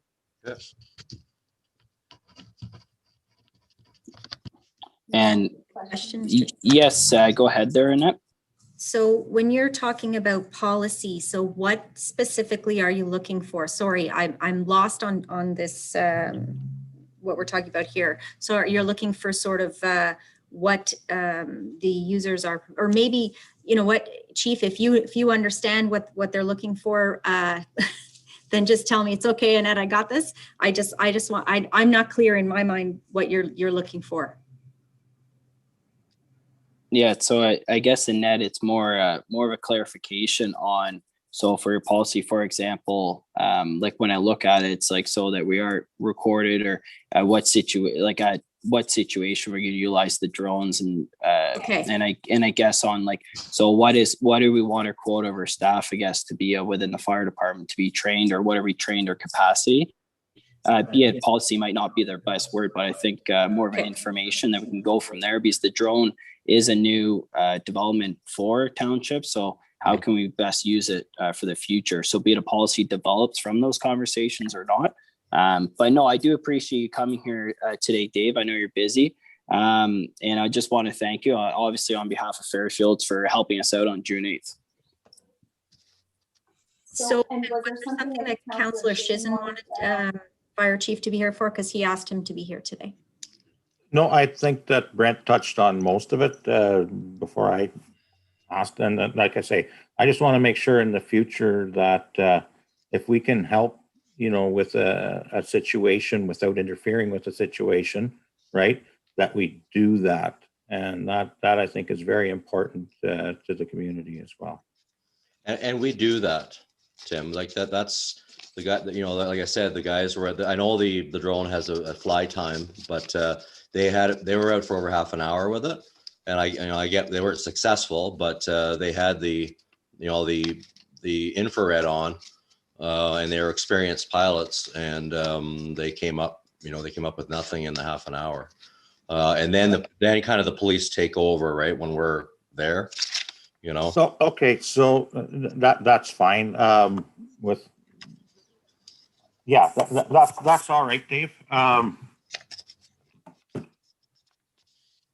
Who's on the closed sessions this evening? Or you're not involved in a closed session tonight there, Dave, or are you? No. Well, maybe we'll add that on to the next agenda and we'll go into further detail. Thank you.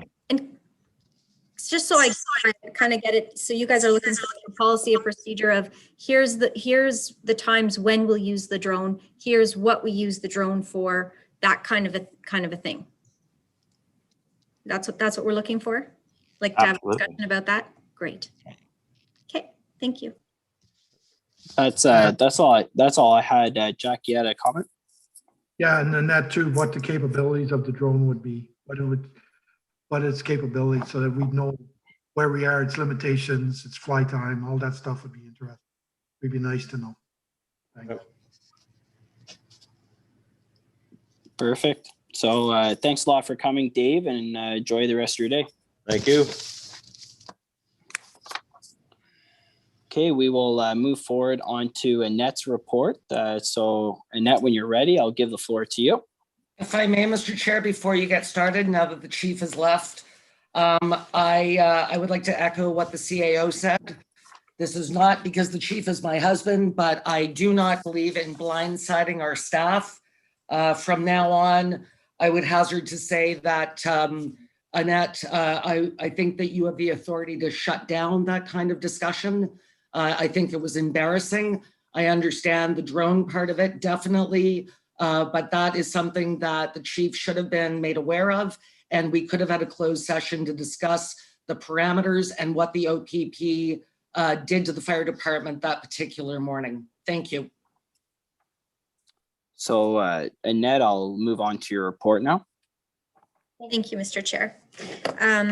Yes, I would ask, I probably won't add a department head to an agenda without knowing what it's about again. So, but that's just a procedural thing. So my report,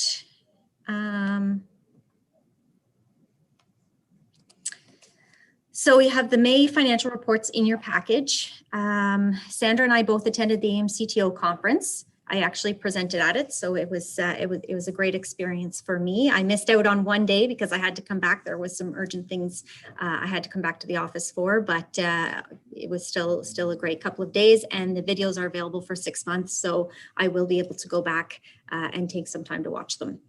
Asset management project is underway. It's commenced. I have, I think our setup meeting is coming forward on the 30th. We're gathering data, working with JL Richards and working with Brenda as well. The mayor and I have requested 3 delegations at the AMO conference. So I sort of attached copies of those. I did attach copies of those to the report. So council could see who we were asking to talk to and what we wanted to talk to them about. We are still gathering data, as Jason was talking with you today, about speed data. So we will be bringing forward, likely in the fall, a recommendation to council on community safety zones and where those would be most appropriate, as the chair requested that as well. The complaint policy, so I have it here coming this evening with a bylaw. Council did approve it in principle in a draft, and we are ready to go. We've tested it in the OMS, the cartograph system, and that's working well. And then going forward, we'll be able to share a report with council on an annual basis. You know, here's the requests or the complaints that we've received. Not every single one. If somebody walks up to, you know, Jason on the street and says, geez, that sign fell down, and he goes and picks it up, he's probably not coming back and putting that kind of stuff into the computer, but anything more, we'll be putting that in. And so we'll be able to, council will get an idea of, you know, the number of complaints and concerns that we're receiving, and sort of, and the time of how quickly staff is dealing with them. The pay equity review was completed, so I will be bringing up a report forward in August. If you would like the consultants themselves to present, let me know, and I'm sure I can arrange that. Otherwise, I will bring the report forward. It'll have to be presented in a closed session because it does have personal information in it. But if after that presentation, if council agrees with the pay equity review, then a bylaw would come forward after that, adopting the pay grid. We did compare very well to market. There was only a few positions that were, you know, out a little bit, but we did do fairly well. Staff continue to work with the dog park committee. Kevin talked about that, so that's going well. The railings on the stairs went up today, so I did send council an email with pictures. I didn't get it in time for this this meeting, but those look great. And Shannon Edwards has agreed to help us with the virtual Canada Day fireworks show. And we're asking, can we put it out there to ask people to wear orange for Canada Day in light of all of the things that have gone on recently, and sort of supporting the and encouraging reconciliation throughout the community. So that's something we may do in wear orange July 1st. Normally it's red or white, but we're going to celebrate Canada, but we're going to celebrate reconciliation at the same time. So that's a campaign that I'm working with Dana on. The Curling Club project. So it's underway. We received quotes for engineering from 3 different firms. So we have the lowest quote that we received was submitted by JP2G Consultants Inc. So if that gets approved, then we will move forward with starting to get the plans put together and then tender out this fall. And hopefully we will have a ramp and some renovations done on the inside this year, over the winter and next spring, which will be great because when they reopen after all of this COVID business, it will be to a beautiful new spot. So that's going to look good. Well, same spot, but new surroundings. And if there's, I don't know if there's any other questions. That's all I have to report, Mr. Chair. Any further questions or comments for Annette from council? Seeing none, perfect. So we'll move on to correspondence A. Is there any comments or questions pertaining to correspondence A? Okay, we'll move on to correspondence B. So obviously we've already discussed the Jesse Street with David Fleming. So that comes up tonight, if I recall. And then was there any discussion for the Enbridge announcement, actually, which is great news for our community? Yes, Jen, go ahead. I'll be reporting on this in the mayor's remarks. Okay, so that's no problem. We'll leave it to your mayor's remarks. The Augsburg road speed issue we'll bring up at the next meeting once we have all the data. So that's great. And then Kirk Howell and Terry Jantz, the parking issue, we'll be bringing that up at the next meeting after Mark and Jason speak towards it. Outside of those issues or correspondences, was there anything else that we want to comment on? Yes, Annette, go ahead. Thank you. Just the Jesse Street, I just wanted to make sure that the committee is giving staff direction to move forward with advertising for a public meeting. So I don't actually have that on tonight's meeting, but I can ask to add it for tonight's meeting if you want to discuss it later, or if committee is good with staff direction for us to go ahead and organize a public meeting and see if it's a go, or do you want to talk about it again? No, I would say just organize the meeting and then we'll go from there, because obviously it's like we'll get written comments if there's any further conversation. So there's no sense in delaying because it's a process. So we'll, my recommendation is just to give staff the recommendation to move forward. Better if council is all right with it. Thumbs up if you're good with it. Okay, perfect. Okay, we'll move on to new and unfinished business because we have no correspondence C. So for the mayor's update. Thank you, Mr. Chair. If I freeze up, could somebody just let me know and I'll go dark? In June, I've been in 17 meetings to date. One thing that I forgot to report on last month was the highlight of my COVID year was a special edition of Ask Mayor Murphy with the grade 2-3 class at St. James Catholic School. Huge thanks to Ms. Norris and Principal Enright McHale. The kids asked the cutest and sweetest questions, and it certainly was a wonderful experience for me. I actually had homework to do. I had to learn why we don't pick white trilliums. So a lot of great questions. It was a lot of fun. I did participate in our EACDG meeting.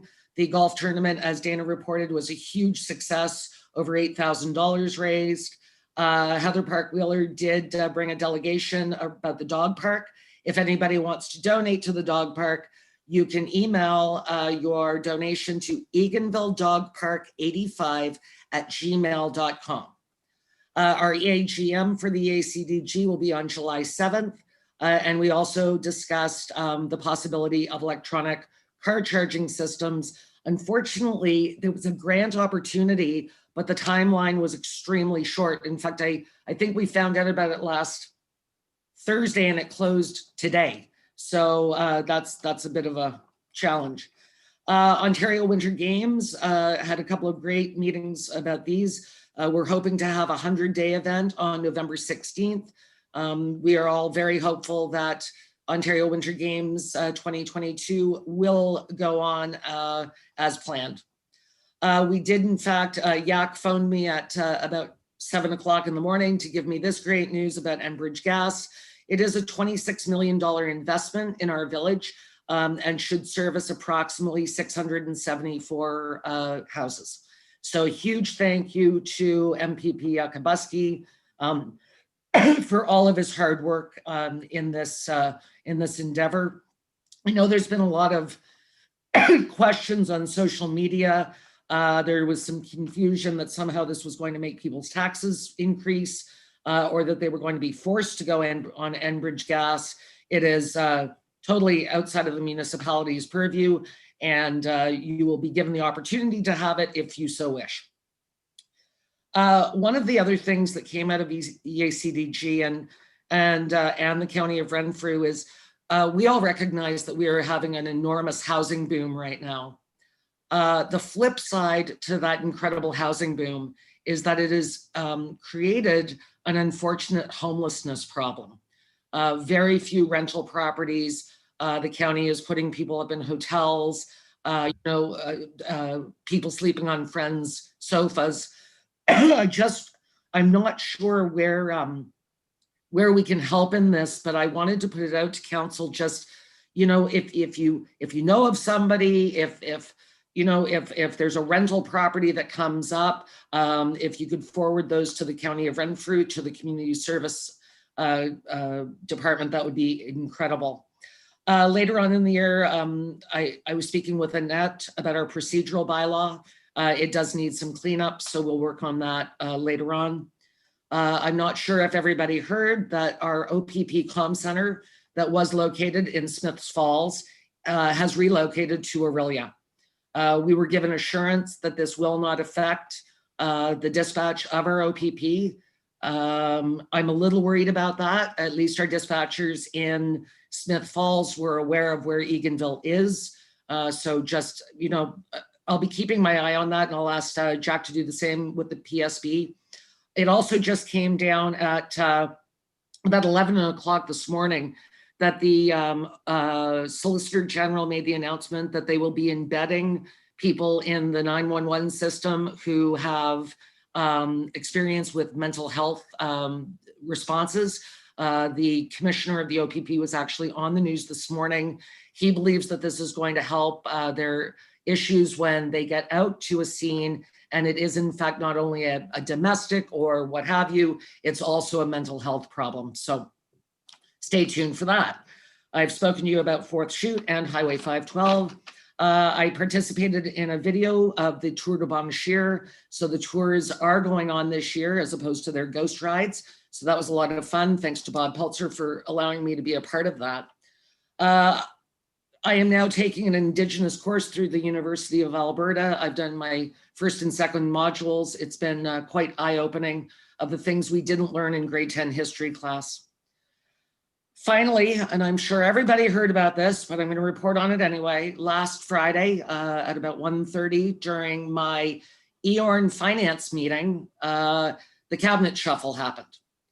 And the reason this is significant that it was during the EORN finance meeting is that our previous Minister of Infrastructure, Laurie Scott, who is from Eastern Ontario, the new Minister of Infrastructure is now Kinga Sarma out of Etobicoke. So we are hopeful that this will not endanger our CellGAP project or our broadband project because Laurie has been Minister Scott was a huge proponent of this of these projects. And of course, being from Eastern Ontario, understands the woes of our lack of cell service and broadband. So that is a new challenge for the Eastern Ontario Wardens Caucus and the Eastern Ontario Mayor's Caucus and the Eastern Ontario Regional Network. I will have more information on that after my board meeting on July the 8th. Obviously, we heard that Minister Yakubuski, they have combined the Ministry of Natural Resources and Forestry with the Ministry of Northern Development and Mines. So it is now the Ministry of Northern Development and Mines, Natural Resources and Forestry, and now that minister is Greg Rickford. The good news for us is that this cabinet shuffle did not affect any of the delegations that we requested at the AMO conference. Minister Elliott is still the Minister of Health. Steve Clark is still the Minister of Municipal Affairs and Housing. So I am hopeful that they will be able to answer any and all questions we have. Unfortunately, this cabinet shuffle that switched approximately 15 ministers will have an effect at the AMO conference for the Ministers Forum. There will be ministers that will not have been in their ministry long enough to be able to fully and completely answer questions. So I just wanted to bring that to your attention. It was a tough day in Eastern Ontario when we had so many of our Eastern Ontario ministers either removed and or moved to a different ministry. And that's my report for June at this point. Yeah, Brent. I guess the only comment I had was pertaining to the homeless in our area. I definitely see a dramatic increase, and obviously, specifically people in single family dwellings that have rented, say, for the last 5, 10, 15, 20 years. A lot of this also relates back to, obviously, there's a massive increase in your sales, say like your 35% more people getting for their homes. But most importantly, I think a lot of people have to look into as well is not only your system where you have your landlord and tenant system as well, and that your COVID exacerbated even more, and that you went from saying, a perfect example is I can probably list on my hand 4 or 5 different landlords that have rented single family homes that are out 15 to 30,000, and that's off one person. So when you look at it, that if there's delays for a year for housing or 2 years to evict, say that 1% or what one bad tenant, which it's not very common to get a bad resident. You look at a lot of people in our area, they've rented the place 15, 20 years, but it just takes that one individual that ruins it for everyone else. So I really would encourage people when they're looking at the homeless, say crisis in the area, it's how much red tape you have to go through for development, but also look at your actual system that's put in place that's been exacerbated even more because of COVID. And it's not getting much, it's getting a little bit faster, but it's still not there. So I really would encourage people to look at all ends of the spectrum on it. But no, I definitely agree, Jen. I think it's a massive problem in our area, and there's no housing, and there's a huge shortage. So Brent, and you're in this business, I am not. What we were hearing was that a lot of landlords, people were coming even to the end of their leases, even good tenants were coming to the ends of their leases, and the landlords were deciding to in fact sell the properties because of the housing boom. So that's what's sort of been reported around not only here in Bonnechere Valley, all over the county. And so that in itself creates a problem if those tenants can't afford to then even make a down payment on some of these houses that have gone up 35, 38%. So I think that's the other sort of problem in this mix. But I agree with you. Trust me, we were landlords for many years and we had great tenants and then we had terrible tenants. And once we had terrible tenants, we never wanted to rent again. So we sold. Well, and that's the unfortunate thing. So you can even look at it at some of the government housing as well. It's great condition for the first 10, 15, 20 years, and then they end up being sold because there's not a proper way to say address certain issues of damages. So where does that one person ruins it for everyone else? And that just I'm not saying that's the only reason for this housing boom or anything of that nature, but what I'm saying is that it encourages people and entices them more to sell their properties because of that. But no, I appreciate your comments, Jen, and we'll go from there. And I know Merv, you had a comment and a question. Yeah, Jen, has Yak picked up another portfolio or is he out of cabinet? Do you know? MPP Yakabuski is out of cabinet. Okay. As is Laurie Scott, Ernie Hardman, and Jeff Urich. Wow. And I'm very sad to be reporting on that. But my concern is that if you watched the news last week, they made hay about some of these other ministers and the movement, and Yak was not mentioned except for once. So I wanted to make sure that people understood the gravity of this and also the blending of that particular ministry. I certainly don't think that it's a problem to combine two ministries, especially these two that sort of make sense together, but still a bit of bad news for the county of Renfrew, Renfrew, Nipissing, Pembroke, in fact. So, well, I guess my comment on, I guess there's always a lot of negative ways to look at things. I guess it's in the positive end of the spectrum is that you have your local MPP back with the vision of the people focused directly in Renfrew County itself. So that's, I guess, how I've always viewed it, is that now they're focused entirely on our county and our needs moving them forward. So hopefully even stronger relationship with the county and other municipalities. But is there any other comments pertaining to the mayor's update? With council's indulgence, could we just have a couple-minute break? We've had a pretty good long stretch. So then, please. Annette, can you just put on a 5-minute break sign? And then we'll all come back at around 3:37. And I believe we have 4 more while we have the rest of new and finished the address and then another session. So thanks. God bless you, Brent. That's what I'm here for. Oh my gosh.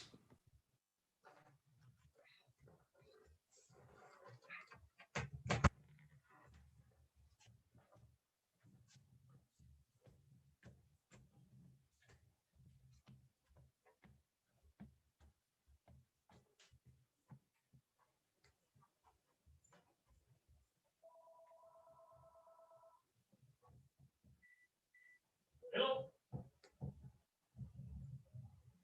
They just shut down for a 5-minute break and just head to the washroom.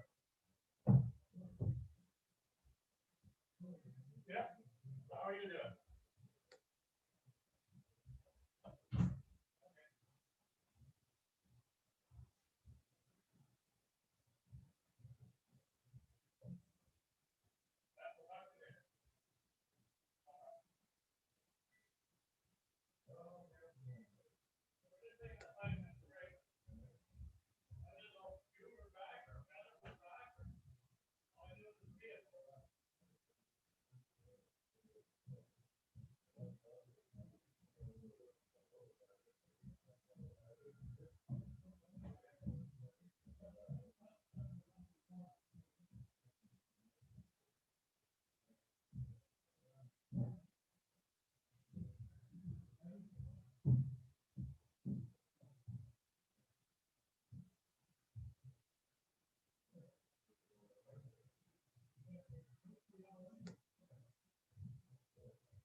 Annette, Dana just sent you some dates for Patu Severio.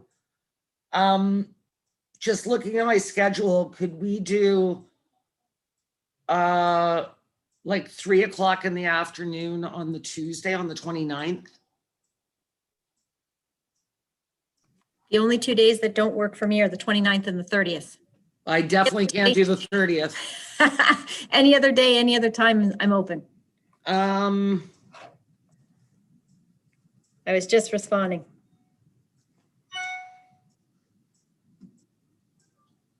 oh, I could do the 7th. Okay. Do you care what time?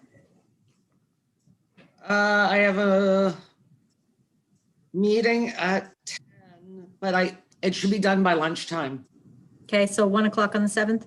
Sure. Okay. You want to send that invitation out? Thank you.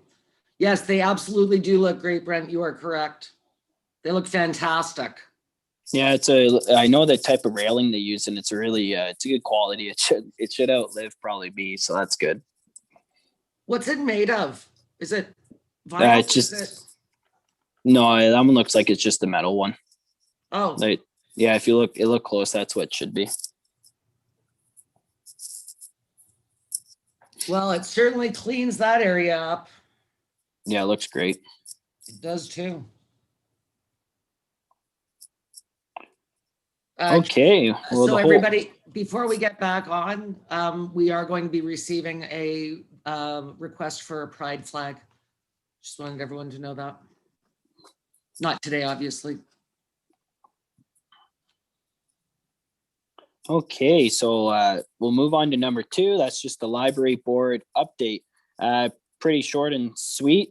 Pretty much, I encourage everyone to go to the story walk at the Shaw Woods. So it started on June 14th, and it's going to be there for another 4 weeks off of June 14th, so the middle of July. Pretty much, it's just you walk, and every certain distance, there's a book page. So it's really good to do with your family and friends and stuff. So I know we're going to be doing it because my kids both love books, and they're avid. Well, they attempt to read, but they definitely like their books. So I encourage anyone in our community to go out and do that. So that's something exciting. We're also looking at finding a couple locations in our township that we can do that in. So we've posted a bunch of questions, so you'll see more of it to come. Any questions or comments, or everyone's good? Perfect.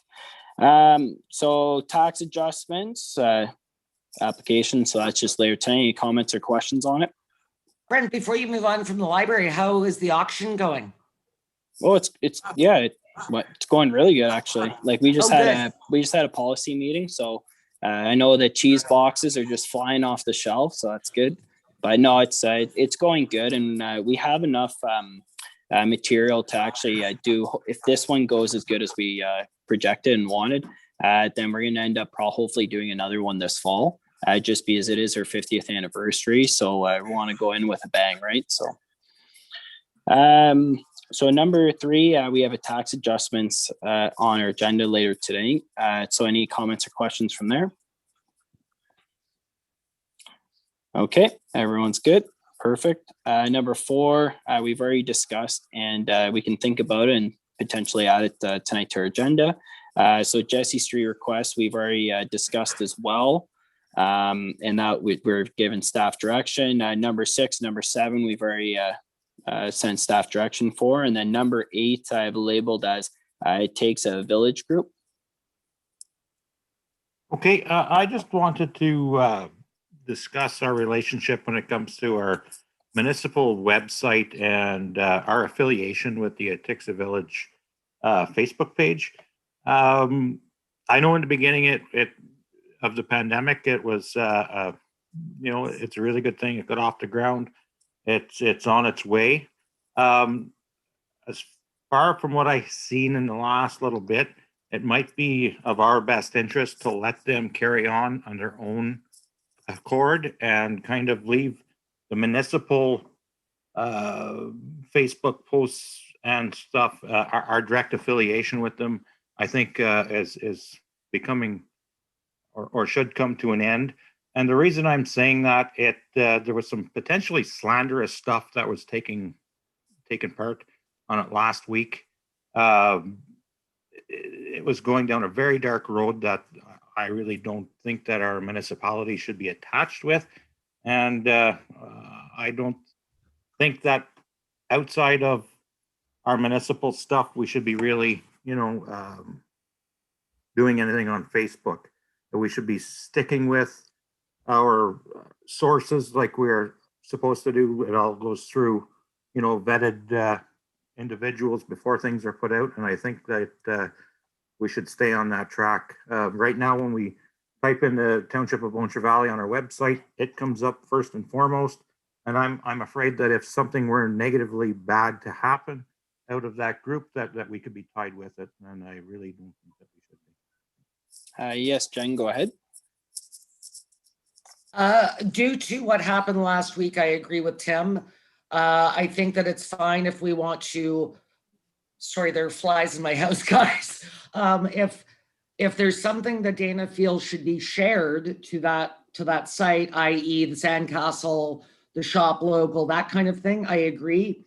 I will say that the admins are going to have a quick meeting later in the week about changing the conditions onto which you should post. And I will tell you that the two people that posted somewhat could have been very libelous comments. They now need approval for any post that they want to make. They've been limited to, they can do the post, it sits in a waiting room, and then one of the admins then has to approve the post. It's also come to my attention that somebody is now using it as a buy and sell, which is absolutely against the rules. So we will be, oh, I think I froze up. Sorry, gang. Brent just froze up on me. I will get back to you, but I agree with Tim that I think that it is separate from the township. It is a very useful tool. I really appreciate it. Leanne Dawson, she makes sure that all the COVID vaccines, testing centers, all of that goes up. But once again, I think that we're going to have to figure out how to moderate this site far better, because it's taken on a life of its own, and for lack of a better term. I was just gonna say, yeah, like I think our ties, specifically on the website, should probably be removed. And I kind of look at it no different than a lot of the groups and we have within the township Bon Chevre Valley, and just how they are used for resources, especially on the social media and stuff. So I think, but no, I agree with both what Jen and Tim, and I appreciate you bringing it up as well. Jack, go ahead. I'm in total agreement too, that if certain things been carried on, that we should disassociate ourselves with that website, because that's the last thing you want to do is be tied into something like that. So or at least, like you say, move it off the webpage and so it's not tied to our township webpage. Yes, Jen, go ahead. And if I may, what I'll do is I'll report back at a subsequent meeting, just some of the rules that have been changed, just so all of council is still comfortable with Dana posting our stuff to that site, if that's okay. Okay, so then, Annette, I'm guessing you have the staff direction for that, or do you're good? It sounds like we're taking it off the website, but we're still going to share information with them that, you know, it's no different than if we posted it on our Facebook, they could come over and share it. So. Can I just ask council's permission that we can put anything on ours that is vetted through, and if they wish to share our stuff, that's fine. But I would refrain from us posting it onto theirs, because the affiliation and the tide. So if Leanne wants to share the stuff from the Bon Chevre Valley Township, that's completely fine. I just don't want our staff putting it onto another page when they are our staff. After hours and on their own personal stuff, absolutely no problem whatsoever. Okay. But I would encourage that if we have the people that are good administrators on their end, they would be more than happy to share our stuff. I would just refrain from us putting it onto theirs. We have our own media, we have our own outlets, we have our newsletter that goes around. We do have our website, and we do have our own Facebook page. So I think that if somebody wants to share our stuff, by all means, but I would encourage not the other way around. That's what I want to clarify. Perfect. Thank you. Yes, Jen, go ahead. You had a And I just made a note of that to let Leanne know. Perfect. So we can move on. Number 9, we've already discussed the Cormac Park with Kevin. So he's going to supply 2 benches, is my understanding, at Cormac Park. And at the next meeting or a future meeting, he's going to bring back some bear bins models and pricing for us to consider down the road. And then number 10, we have Hate Has No Home Here signs. So I'm not sure where this initiative was born from, but Stephanie Keon Pinkerton has formed a group that she was looking to see if there was interest for people to having these signs to put them outside of their homes in their yard. I did send all of council and staff a pictorial of what it would look like. They are $10 a piece, and the ask was, would we be willing to put them outside of our municipal buildings? So I will leave that open to council. Go ahead, Tim. I prefer to stay neutral when it comes to stuff like that, as in the position we're in, Jen, myself personally. Yeah, Merv, go ahead. I'm with Tim. I think we should be neutral. If we let them put their signs there, we have to let everyone put their signs there. I think if people want to put them on their own lawns, that's fine. And then my comments on it. No, I think the message hate us no home here. I think it makes sense. The thing is I think for some of the images and for the movement per se I would probably say, I think as a municipality, specifically as a corporation, I think we, no matter what end do we not put a sign up, I guess is the concern I have. If we open the bucket now, then there won't be a close to it. But no, I totally support people putting it on their own private property or their private or on, say, the roadways or wherever. But as a municipality, I think, no, I agree. I think neutral is a good term. Yeah, that's, I guess, my comments for that. Okay, I will report back to the group. I promised them that I would bring it to committee today, and I have done so. Thank you. Thanks, Jen. And that is all we have. Okay, we do have a closed session on the docket. So establish next meeting. Our next meeting is in July, and Tim, you'll be chairing that meeting. We don't have any media present, and then so we do have a closed session. So I'll read it. The committee proceed in closed session in accordance with the Municipal Act 2001, Section 239.2, to deal with the matters as indicated below. Okay. A position, plan, procedure, criteria, or instruction to be applied to any negotiations carried on or to be carried on by or on behalf of the municipality or local board. Could I have a mover, please? And a seconder. Thanks to you, Tim and Jen. Perfect. So now we will move into close now. So Annette, can you please remove us from YouTube, please?